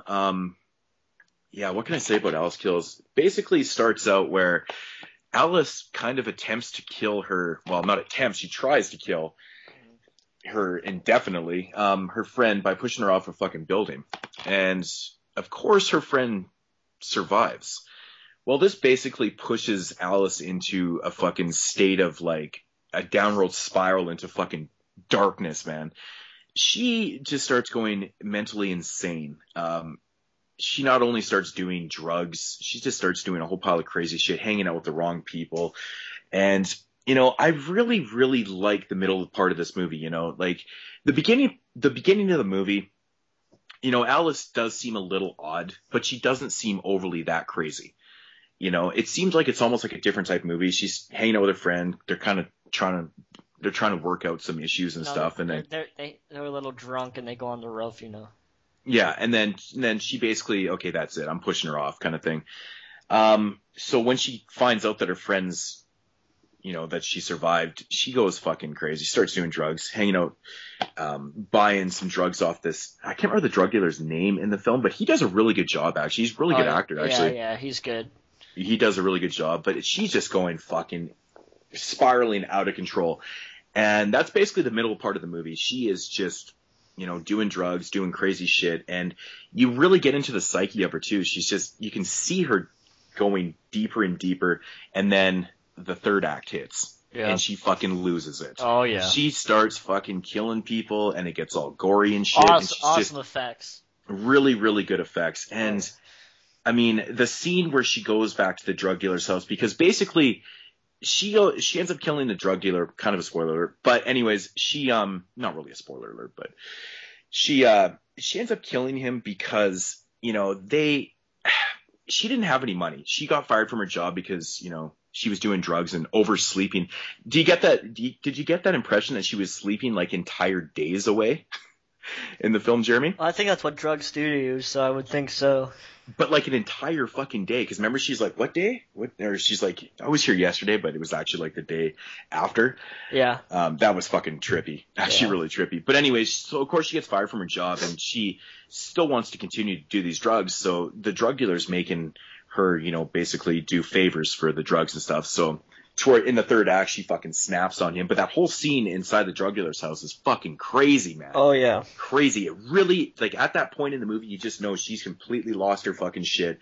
She's going ape shit, and you know, and I mean, and back in her apartment, that scene, you know, at the end is so good, fucking good. I honestly, there's a couple really shocking scenes in this movie. I'm taking it right back to about the middle part of the scene, or middle part of the movie, when her friend, you know, eventually does come to her demise. I won't say how, but she's at the funeral, and she's kind of saying her goodbyes, or what everyone thinks she's doing. She's saying her goodbyes. She's leaned over the casket, and she's kind of pulling some necrophilia shit there on the body. Yeah, and that was really surprising. Actually, that was really the point of the movie where I was like, holy fuck, she's completely lost her shit. Don't give away too much more, because I'm already interested in this. Yeah. It's one of my favorite movies of the last 5 You know what? years. I'll just leave it like that. The last 30 minutes are batshit crazy, and the very last scene, awesome. Yep. And guys, I seen that this is about $7-8 on Amazon recently, so anybody out there, I'm taking it that this is a high recommendation, correct? Yeah, absolutely. It's actually one of the best films I've watched in a long time. Yes. It's a 9.5 out of 10 for me. I can tell you that. I would give it 9.5 too. Okay, it's a really fascinating. Have to get it now. It's a fascinating story into darkness and good effects. I saw it back when it was Alice and not before it got a U.S. release. But the movie's fucking awesome. It's so good. Definitely check it out if you guys want a good movie. I'm for sure going to definitely add that to my wish list. I'll probably get it, you know, very soon. But one more thing I kind of wanted to mention about Hatchet 3. Jeremy, from what I remember, you didn't like it, or you said it was disappointing. I didn't say that. I said wasn't you. I just thought it was okay, I guess. I don't love the movies or anything like that. Okay, I actually think that Hatchet 3 is probably my favorite in the series. One of the complaints that I've been hearing, and I just kind of want to touch on this because I meant to say it when I was originally talking about it, is everybody seems to keep complaining about Danielle Harris not doing anything. Yeah. Because for most of the movie, she's in a jail cell. Yeah. And I kind of look at it as like, compare it to Jamie Lee Curtis in Halloween 2, how she really doesn't do anything. I don't see why that's an argument. What does that matter if a character doesn't do anything? That's their story. That's what they're doing. Why do they have to be in the action running from the killer all the time? Even if she's your main character, that's what she's doing. That's part of her story. She doesn't have to be in front of the camera the whole time. I like what they did with Danielle Harris. It made her talk more. It made her kind of, you kind of got a feel for what the hell she was thinking for once. She has time to stop and speak for a minute. And I liked it. I just don't really know why that has to be a negative, but that's pretty much it. All right. Mm-hmm. And we all know what your Blu-ray pick of the month is, week, whatever. House on Straw Hill, right? House on Straw Hill, yeah. Yes. I'll run through quickly. I'll do like a quick Blu-ray rundown of the ones that I watched recently. First up, Body Bags from Scream Factory. I'm not going to talk too much about these. PQ sound really awesome. I thought that the vocal track on it though was a little hissy. I was kind of disappointed with that, but everything else about the release is fantastic. Next up from Scream Factory, Night of the Comet. I've never really been the biggest fan of this movie. I just got for $14.99 on deep discount during their Black Friday sale. That's a good deal. Night of the Comet. Now, I've never really been the biggest fan of this movie, but it's definitely worth picking up. It looks great, sounds great. It's got some pretty cool special features, and it's got really good art. The slipcover art is Dude, awesome. What release doesn't have good art? Let me ask you that, Mr. Moodz. Yeah, good point. Next up, John Carpenter's Assault on Precinct 13, again from Scream Factory. Once again, looks awesome. The transfer is amazing. It sounds awesome. This is a brilliant fucking movie. If you've never seen Assault on Precinct 13, it comes highly recommended from your boy Moodz. Yes, definitely check this out. It's a fucking brilliant movie. And guess what, JP? It all takes place in one setting. The transfer good? Sounds like my kind of film. It looks awesome, man. It really does look awesome. Next up is Night of the Demons 2 from Olive Films. Not a huge fan of Olive because I think they're overpriced as hell, but they are putting out shit that I want, so I'm gonna have to eventually grab it. Yeah, I do agree. Olive is pretty expensive, but Night of the Demons 2, it's kind of a mixed. People have mixed reviews on this one. It's not a great movie, but I really enjoy it. It feels like a mid-90s Night of the Demons sequel. It's fun. It's got some pretty cool kills, and it's entertaining. So I do recommend it. The picture quality is good. It sounds great. What more can you ask for? And last up is Night Train to Terror. I did a review. You tell me you watched all of those in 1 week, dude? I watched 2 to 3 movies a night. Yeah. Holy fuck, dude. And Night Train to Terror, I did a review on this on Body Bags last week. This is an anthology film from 1985 that got a release by Vinegar Syndrome, which is an awesome new company. I do recommend this. It looks great. The stories are pretty cool. So if you want to know more about that, check out the review on Body Bags. But I do recommend that release. Vinegar Syndrome doing a great job with the releases. And of course, my pick of the week, Blu-ray style, is House on Straw Hill, released by Severin. Now, very cool thing about this release is that it doesn't say anywhere on it, but the first 3,000 copies pressed up comes with a bonus documentary called Ban the Sadist Videos, which is a documentary on the video nasties, of course, and it's fucking brilliant. It's amazing, very informative. I really enjoyed it. It's about 95 minutes long. Highly recommend that. So run out, grab one before they're gone. Definitely You're gonna grab have to print up some copies of that on DVD-R and send them our way because I'm very interested in that. Yeah, it's definitely worth. Yeah, I mean, we're all big documentary fans, so this will not let you down. As for the movie House on Straw Hill, it's a video nasty, of course. I really enjoyed it. It's about a guy that's he goes off to this secluded house to write his second book. His first book was a really big hit. He hires on a typist, right, so he can vocally write his book while she types it out and stuff. And then some people start getting killed off. There's some pretty cool masturbation scenes in this, which I think pretty cool masturbation scenes. Well, that's basically what got funny. this movie on the fucking ban list because it's shit like that. There's some pretty blatant nudity and stuff and some lesbian sex and all that shit going on. I really enjoyed it. The transfer's pretty good by Severin. I mean, it's from the original 35 millimeters, so it's I think they did a pretty good job with this. But overall, a fantastic release. Definitely worth getting alone just for the fucking documentary, and that is my Blu-ray roundup. Yeah, but you can't get that documentary now, right? Isn't it like gone? Wasn't it only in the first couple?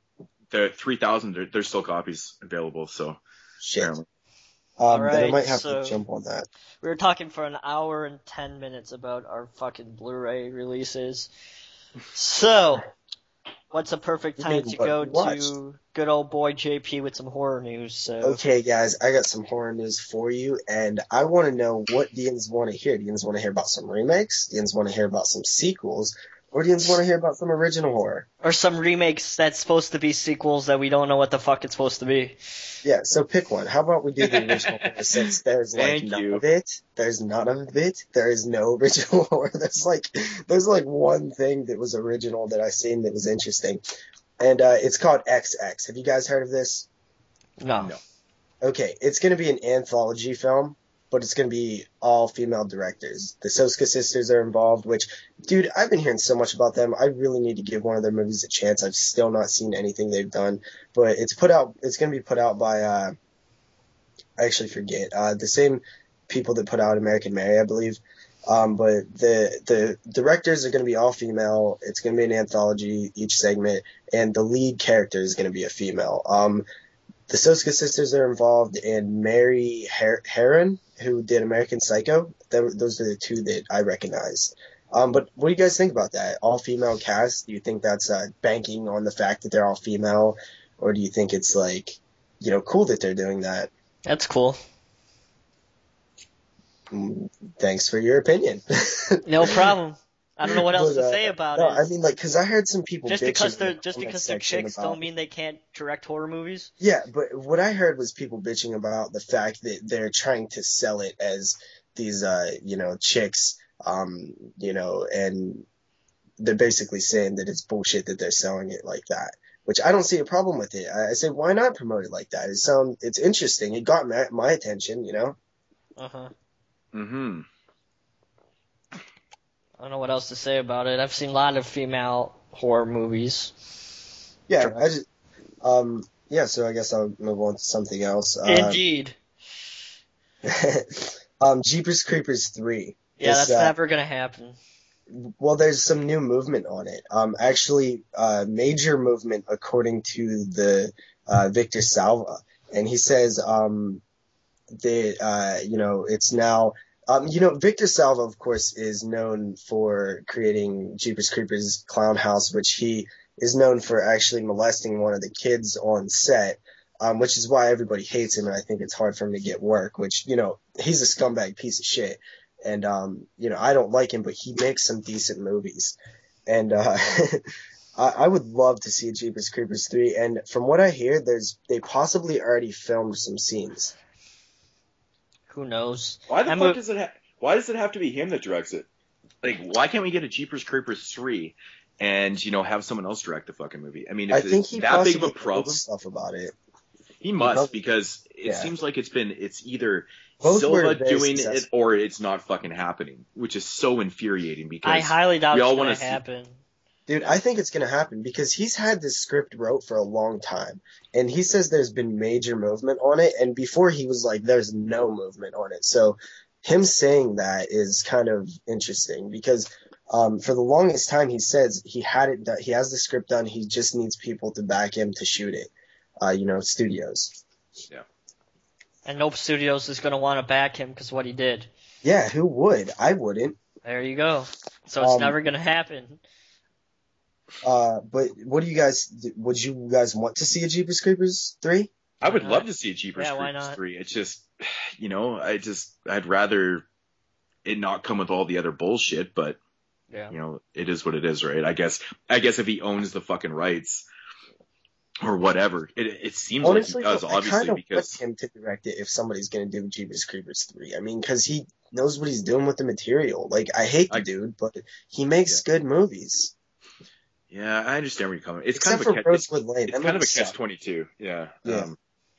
But I don't know. At the same time, you don't want somebody like him to be successful. I mean, it comes down to, like, we do want to see it, so, I mean, we don't have to see his fucking ugly face on screen, so whatever. I mean, I'd be down for it. I would love to see a Jeepers Creepers 3, though, man. In a perfect world, this guy didn't molest a kid, and he made awesome Jeepers Creepers movies. Mm-hmm. So yeah, moving on, we have Trick or Treat 2 has finally been announced from the director. He doesn't have a script yet. He wants it to be a trilogy, possibly, altogether. His original idea was much like Halloween 3 back in the day, where they wanted to do a different story every year and put one out. And that's his initial conception of the idea of doing the Trick or Treat films. He wanted to try to do one every year or whatever, which would have been so damn cool. Yeah, man. I still want somebody to do that, And he wants to explore more of Sam's origins and stuff. Of course, you expect that. He's going to stick to the anthology format, which I think he did brilliantly, the way he interwove everything in the first film. It's one of the best put together anthologies ever made. Yeah, for sure. It really is. The structure of that film is so brilliant. It's probably my favorite anthology. It's actually taking over my number one spot. It is my favorite one of all time. That's what I watch on Halloween now instead of Halloween. I watch Trick or Treat, and I have for the past, since 2009 or something. It really is such an atmospheric film, and I am full on board for this sequel. I believe I did my contest back in like a year and a half, like a year ago, my 100 subs contest, where I asked, what is a sequel that you would like to see? And Trick or Treat was like my number one. Mm-hmm. So I'll take everybody's for Trick or Treat. Oh, fuck yeah, man. Creepshow was my number one for so many years because I grew up with that shit because I'm a grandpa to you guys, so. but no, I mean, ever since Trick or Treat came out, I can't deny the fact that movie is really, really brilliant. Yeah, it's good. Yeah. Okay, Insidious 3 has a release date April 3rd, 2015. Have you guys seen Insidious 2? At least they're taking more time to make it than they did the Negative. No. Okay, I haven't seen Insidious 2 yet either. 2010 Insidious was my favorite horror film of that year. I absolutely loved it. I thought it was so awesome. For a pure garbage for kids under 13, it was pretty good. What? For pure garbage for kids under 13, it was pretty good. Dude. That's one of the rare cases where somebody made a PG-13 horror film and the PG-13 did not affect the film. Nope. It was great. I love Insidious. And Insidious 2 I've heard mixed things about. Looking forward to it. I'm sure I'm down for an Insidious 3. I haven't seen the second one yet, so I should probably wait till I see that to say so. But is there continuity here? Like, is the third one just taking place after the second one? Do we know this? There's pretty much no information besides the same guy who wrote the screenplay is returning, and there's no word if James Wan is returning, though. Yeah. I doubt it. Well, he say The Conjuring was his last horror movie? But yeah, but I think he's doing another horror movie. Like, I think there's another one original. I don't understand why he would want to step away from the horror genre. I mean, I know, dude, he's killing it, dude. He keeps making really good films. Like Dead Silence was really good. Yeah, the first Saw is a masterpiece almost in a certain way, man. I love the first Saw. It's just it kind of got bogged down by the sequels, and but the first Saw is a damn good movie, man. I love the ending of that film. Yeah, dude. When you first seen that, did that not blow your fucking mind? Yeah, I loved it. Yeah, it was good. It was good. Yeah, so Insidious 3, yeah, whatever. Next up for sequels, I think that's it for sequel. Oh no, there's an 8th Saw in production. Never gonna happen. Never will happen. Why do you say that?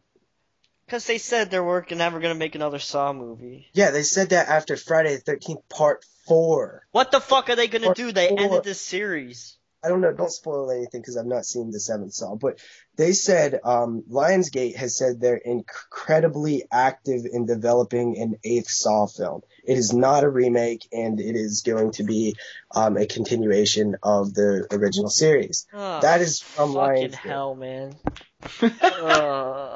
Man, this Saw series is never gonna fucking. Man. I can't really speak on the Saw series because I've only seen up to Part 5. I do want to grab them on Blu-ray and revisit them.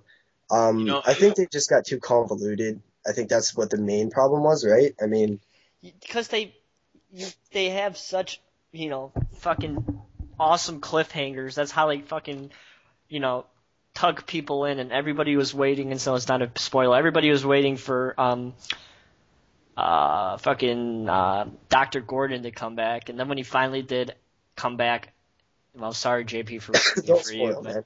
How am I spoiling it? The movie's been out since fucking I just said 2010. because I want to see it. Just don't spoil it. I'm asking you not to. All right, I'm not gonna spoil In my opinion, the Saw movies just aren't cutting it anymore, man. After the third but film, it's been a little they got to bit. be ass. It's The been a third little. one bit. one was good. I See, think man, that I totally disagree. I hated the third original movie. ideas. See, I hated the second movie. See, I liked the first two, and I hated. Yeah, I like actually, no, two. part three. Actually, part three was decent. I hated part four. I thought part four was shit. I thought the brain surgery scene in 3 was fucking awesome. I want to ask you guys a question. Yeah, about that was the good. That was a good scene. Yeah. So I actually liked when the Saw series was happening. I didn't really watch them too much. You know, I got excited for like the first 3, and then I really didn't get excited, but I liked that they were happening because everybody was talking about the new Saw, and it kind of reminded me of like the Friday the 13th series or something like that. It's like every year you knew there was a Saw film for 7 years, and it was cool. I kind of liked that. It seemed like horror was talked about a little bit more, and it was a little less annoying than the people talking about Paranormal Activity every year. Yeah, but those films suck major cock, so... No, I disagree slightly on that, but we'll talk about that another time. I wanted to ask you guys, do you think, because from what I understand, when the Friday the 13th were coming out, pretty much everybody thought that they were garbage as they were happening, except for the hardcores who really enjoyed them, but it was kind of like the same thing. Now, 10 years from now, will people be looking back on Saw and being like, man, that was an awesome series when it was happening? No. Yeah, you make a good point, though. Yeah, I can see what you're... exactly where Yeah, I don't see that happening. But, I mean, to be quite frank, I don't think so. No. To be honest, I don't think the Saw series is really on the same level. I mean, you know, comparing it to the Friday the 13th, I understand it's not comparable, but you know what I'm saying, though. It's just they're different kinds of movies. Yeah, so we all agree on that then. Okay, I guess on to the remake stuff. Well, actually, there's the newest piece of news that I read is actually in the TV world of things. And the Weinsteins are developing a 10-part series of The Mist for TV. Now, I found this kind of annoying when I first read it, but then I found it kind of interesting because Frank Darabont is attached. Now, Frank Darabont is the guy who who made the Mist movie, right? So that's who you want to do it. That's a good way to continue it. And is it going to be a miniseries, like a 10-part miniseries, or is it going to be a TV series? I'm not really sure what they said on that, but I think it could work, dude. It could be interesting. That's another movie where they're set in a grocery store the whole time. It's really awesome. I really love it. Yeah, I love that movie. That was a good movie. But does that translate well to a TV series? Well, they're making a TV series from Dusk Till Dawn. Yeah, they are, and Scream. Oh, they're making a like Scream that's one. where it's going now, man. It seems like that's the new thing. Yeah. So what do you guys think about that? Don't talk to me. I don't know. I don't give a shit about TV. It doesn't even matter. I don't know, man. I'm not really too sure how I feel about all these movies being turned into fucking TV series and stuff. To be honest, I don't know how well it'd work, but who knows? Things always seem to surprise me. Yeah. These days, man. Who knows? It could be good. I don't know. I really don't know. I'm kind of interested. It did interest me because Frank Darabont is, a good person to do it, and I'm more interested in them fucking developing another fucking Tales from the Crypt series or something like that. That was already a TV series, man. Fucking do that shit again. I mean, they did the Twilight Zone 3 fucking different times. And you got to put that shit on HBO, and you got to get.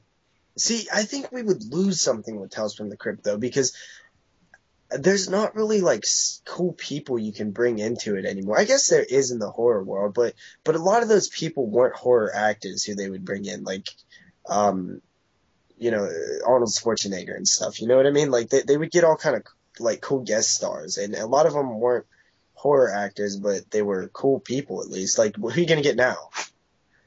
I think that was the big part of why Tales from the Crypt was so awesome. You can't get Don Wrinkles anymore. That's for sure. Well. But I would love another. I guess they could get Busta Rhymes on HBO though. Oh Jesus! Okay, move on. Yeah, okay. So moving on to the remake stuff. Dawn of the Dead. This is like, the production studio or whatever who did the Texas Chainsaw 3D film. Oh, is wait. the They Dawn of could the get Dead. Trey Songz, too. That Dawn would of be the a Dead. sick duo. Day of I'm not listening. Day of the Dead remake, another remake, I guess. It's the guy who did House at the End of the Street is writing it, I believe, and it goes in production summer of 2014. Is anybody interested in this at all? Okay, did you say that he's writing the movie? The guy that did House at the End of the Dead End Street or whatever? Yeah, House at the End of the Street. That was the one with fucking what's her face in it? Jennifer Lawrence. Yes, that movie was shitty. Yeah. Didn't it feel like a Hitchcocky type of psycho But ripoff? one of the biggest yeah. The problem was the fucking writing. The Yeah. movie Yeah. was poorly written, so that I'm not interested in this at all. If that guy's writing the new film, so This is probably one of the things that I'm like, blah. Like as soon as I read it, I'm like, I'm No. really interested in it. I guess it's going to be set modern times. The zombie apocalypse has pretty much taken over the world, and there's people in an underground bunker trying to cure the virus. Sound familiar? Yep. yes. Okay, so moving on. We have news of a Sleepaway Camp remake. Now, this has been talked about for a long time, but I guess it's moving a little bit more forward. The same guy who produced the original is and directed, I believe, is back for this one, and Felissa Rose is attached in some way. Sleepaway Camp, I don't think works as a remake because the only thing that makes Sleepaway Camp The original ending. and stand out is the ending. And what are you gonna remake that ending? I've been It's just saying like- this shit ever since I heard that they were fucking thinking about remaking this movie. I'm like, this is one movie that you can't fucking remake. No. It's just going to be a name-only remake then, because it's just going to be a slasher at camp. There's nothing. It's so pointless. Fucking- Stop with these name-only remakes, man. Fucking Yeah. stop cashing in on this shit. You know what? Brainstorm, come up with an original idea for fucking once and do the movie. Stop remaking these shit. We don't need a fucking name-only remake. Yep. Yeah. Okay. You know, It's- I think it's one of the more pointless remakes that I've heard of. You know, of course, anytime you're talking about a remake, you could think it's bad and then it turns out to be like Maniac or something. Because I know when I heard that they was remaking Maniac, I wasn't interested at all. There's only 2 good remakes. Okay. That's not true. Okay. In my mind, Okay, what are they? Maniac and Hills Have Eyes. Both are two of my favorite. Yeah. The yeah. Blob, Yeah, Yeah, Blob. Blob and The Fly, too. Fly, The Thing. The Thing. Yeah. Two I don't know. good- Recent remakes, then. Yeah. Yeah, they definitely made better remakes in the 80s, that's for sure. Oh, yeah. But I mean, even Invasion of the Body Snatchers from '78 is a great remake. Oh, and yeah. in my opinion, is the best one out of all 4 of them, I believe. I think there's 4 Invasion films now. What about Halloween, dude? Halloween was a good one. Yeah, see, I'm one of the Halloween likers. I'm one of the likers. I know you are too, JP, and I don't know. That movie is probably one of the most, divided opinion fucking movies ever. Yeah. Like, Yeah, dude. you either hate it or you love I've honestly not heard one good argument besides like Rob Zombie's a piece of shit. That's like the only thing I hear. Well, the only thing, the main thing I hear about that movie is that everyone's like, what made Halloween so awesome was the fact that there was so much mystery to Michael Myers. I don't think that's You a didn't good need argument. that fucking backstory. I And do I hear agree. that. I totally agree with that or with what, you just said, because I love the backstory of Rob Zombie's Halloween. Yeah, I think so it do adds I. so much I to think the it movie. adds a lot to it.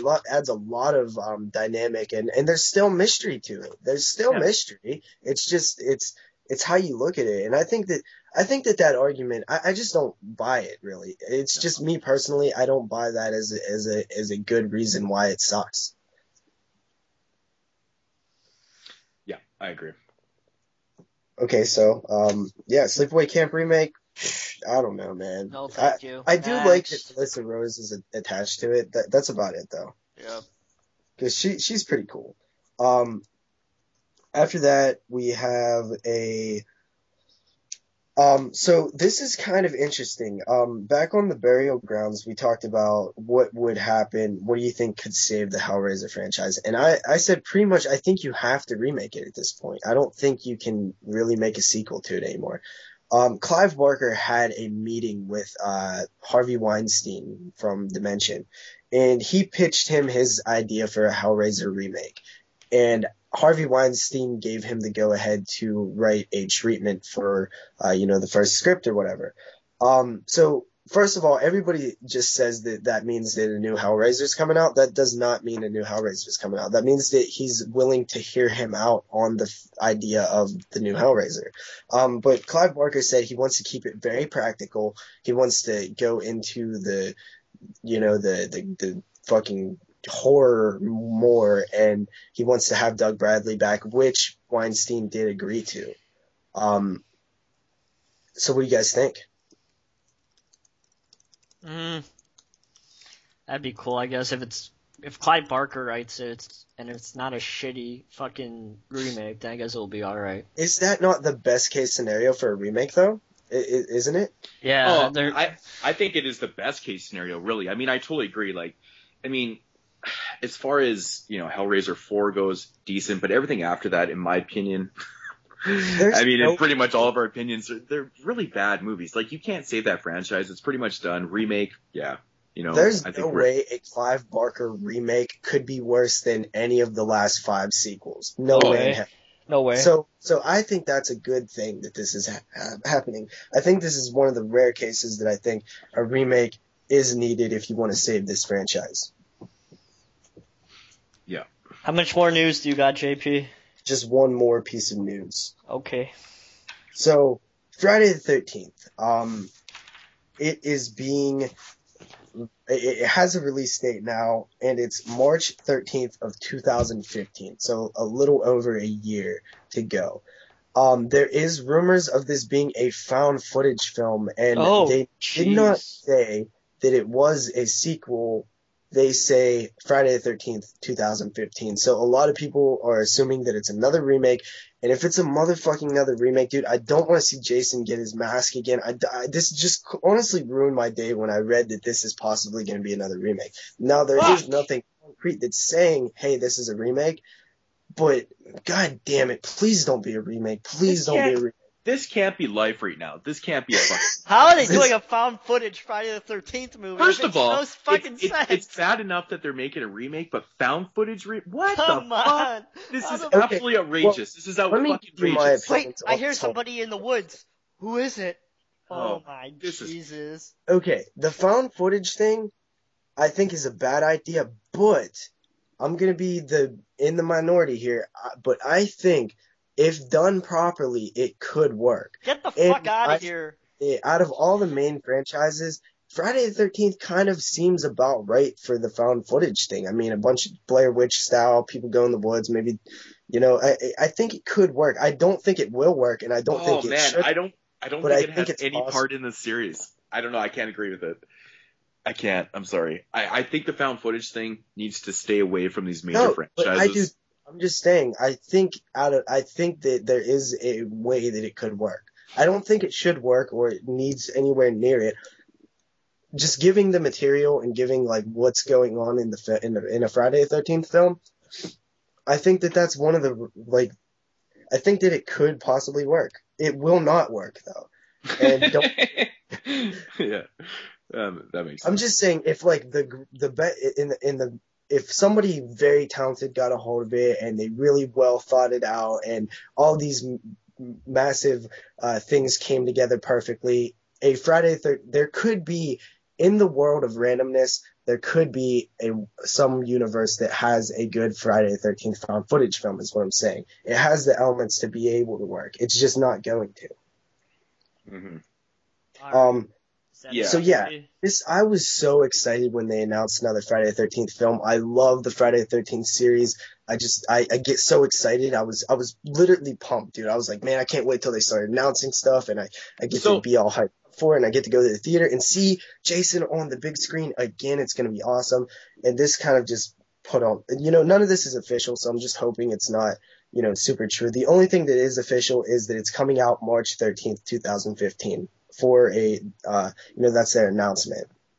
So is their idea behind doing another remake based off the fact that the Friday the 13th remake didn't do well in the box office? Is that what they're trying to do? So they think that rebooting it with another remake is going to be better? No, it did do well at the box office though. Oh, it did. Okay. Yeah. I don't even remember what it did in the box office, to be honest. The idea in Hollywood is that people don't remember it long enough. It's been like 3 years. Nobody's gonna remember that, Mhm. you know.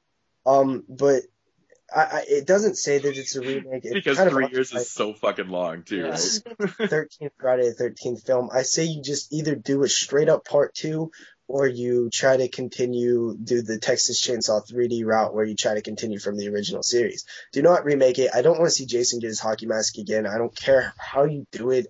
I know how he gets it. I don't want to see another origin story with his mother and, whatever. It's just, I want to see a Friday the 13th film that's a sequel. I want to see Jason killing motherfuckers. I don't want to see it in found footage. And I really, really just want this to work and not disappoint me, because it's going to be the 13th Friday the 13th film, if you count Freddy vs. Jason. Yeah. And the remake. Yeah, I mean... What would you guys want to see for a Friday the 13th film? Part 11. Yeah. Yeah. Okay. No, part, I don't want to see any continuation of Jason X. Well, no, like, I mean, obviously take it back to Earth and just pretend like 10 never happened, and just continue. You say we got to take it back to Earth. That's so fucking bad. That'd be a hilarious tagline. But yeah. The series comes back to your Earth. Dun dun dun. It's a franchise that's really close to me. I grew up watching them. It's probably my favorite thing in horror. I just love the character of Jason. It's just so cool to me, and I really want to see another Friday the 13th film. This is what I wanted to say. The reason that the found footage is going around, because a year or two ago, Adam Green was actually approached to direct a sequel in a franchise film. And he was like, hell yes. And they told him what it was. And he was like, hell yes. And then they told him it's going to be found footage. And he's like, why? And they're like, because Paranormal Activity made a lot of money. And, So they approached Adam Green? Yeah, he turned it down. And then he said that he couldn't say what it was under, whatever the rules in Hollywood are. So recently he actually talked about this on his podcast, because it's been so long, and he I don't think he flat out said that it was Friday the 13th, but I'm pretty sure it was hinted at. I actually didn't listen to it. I just read what the write-up from it. But that's why it's being mentioned found footage, is because 2 years ago that was the original idea.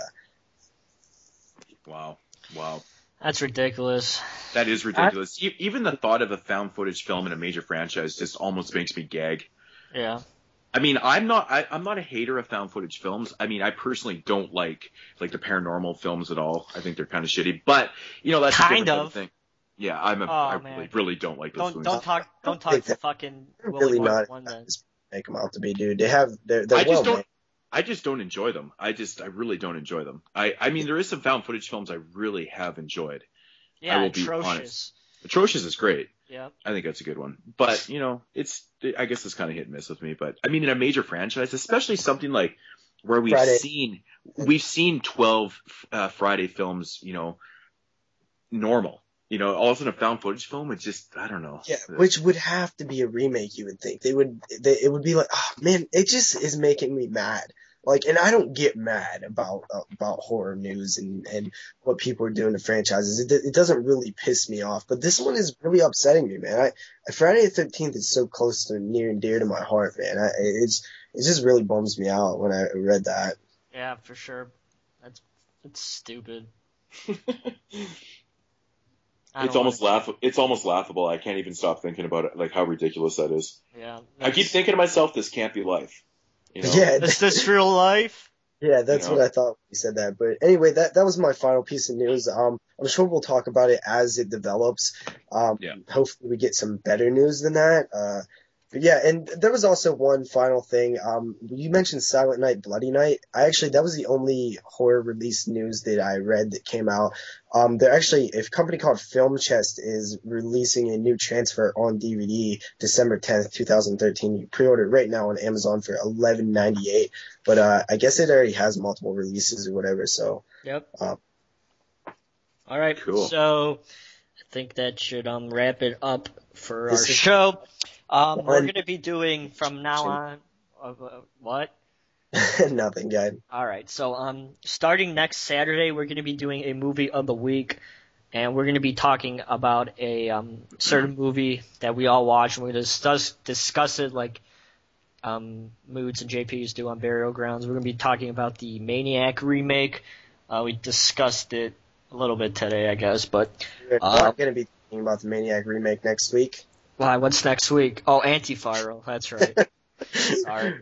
Fucking Spoiler for 2 weeks from few now. weeks. It's Antiviral, then Maniac. So we're going to be Alice. talking about the foreign movie to you guys, Antiviral. Yeah. Because it's the Well, Canadian it's directed Antiviral. film by David Cronenberg's son.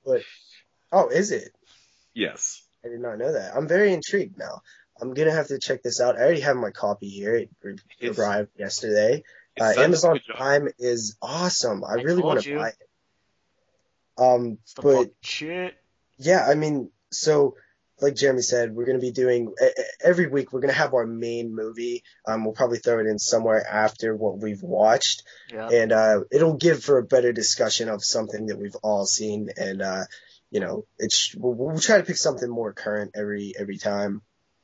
And we also have plans for all kind of fun stuff on here, so definitely stay tuned. We're also going to try to figure out a way where you can check this out besides YouTube, where you can download this and stuff, because I know a lot of people like to actually download their podcasts. So I'm gonna work on getting this on iTunes. I know that it takes 2 to 3 weeks for Apple to approve a podcast to go up on iTunes. So I'm gonna look into, I'll probably send that into submission to Apple once it's uploaded to YouTube and we get all the stuff done on YouTube. But I don't know where else to put it, to be honest. I'm gonna try to put it everywhere. So it's gonna be out there. Is it gonna be on Moodz' channel? Yeah, and another thing I wanted to say is you can check Jeremy out at YouTube/NESRoller22. You can check me out at YouTube/DoubleShotJ, and everywhere else you can find in possibly the description. And I also wanted to say something, but I forgot. But you can also check me out at Moodz616. Well, fuck you, Moodz. Everybody already knows who you are. I'm sure there's a couple other people. This is what I wanted to say. Forget on about that- what Moodz has to say.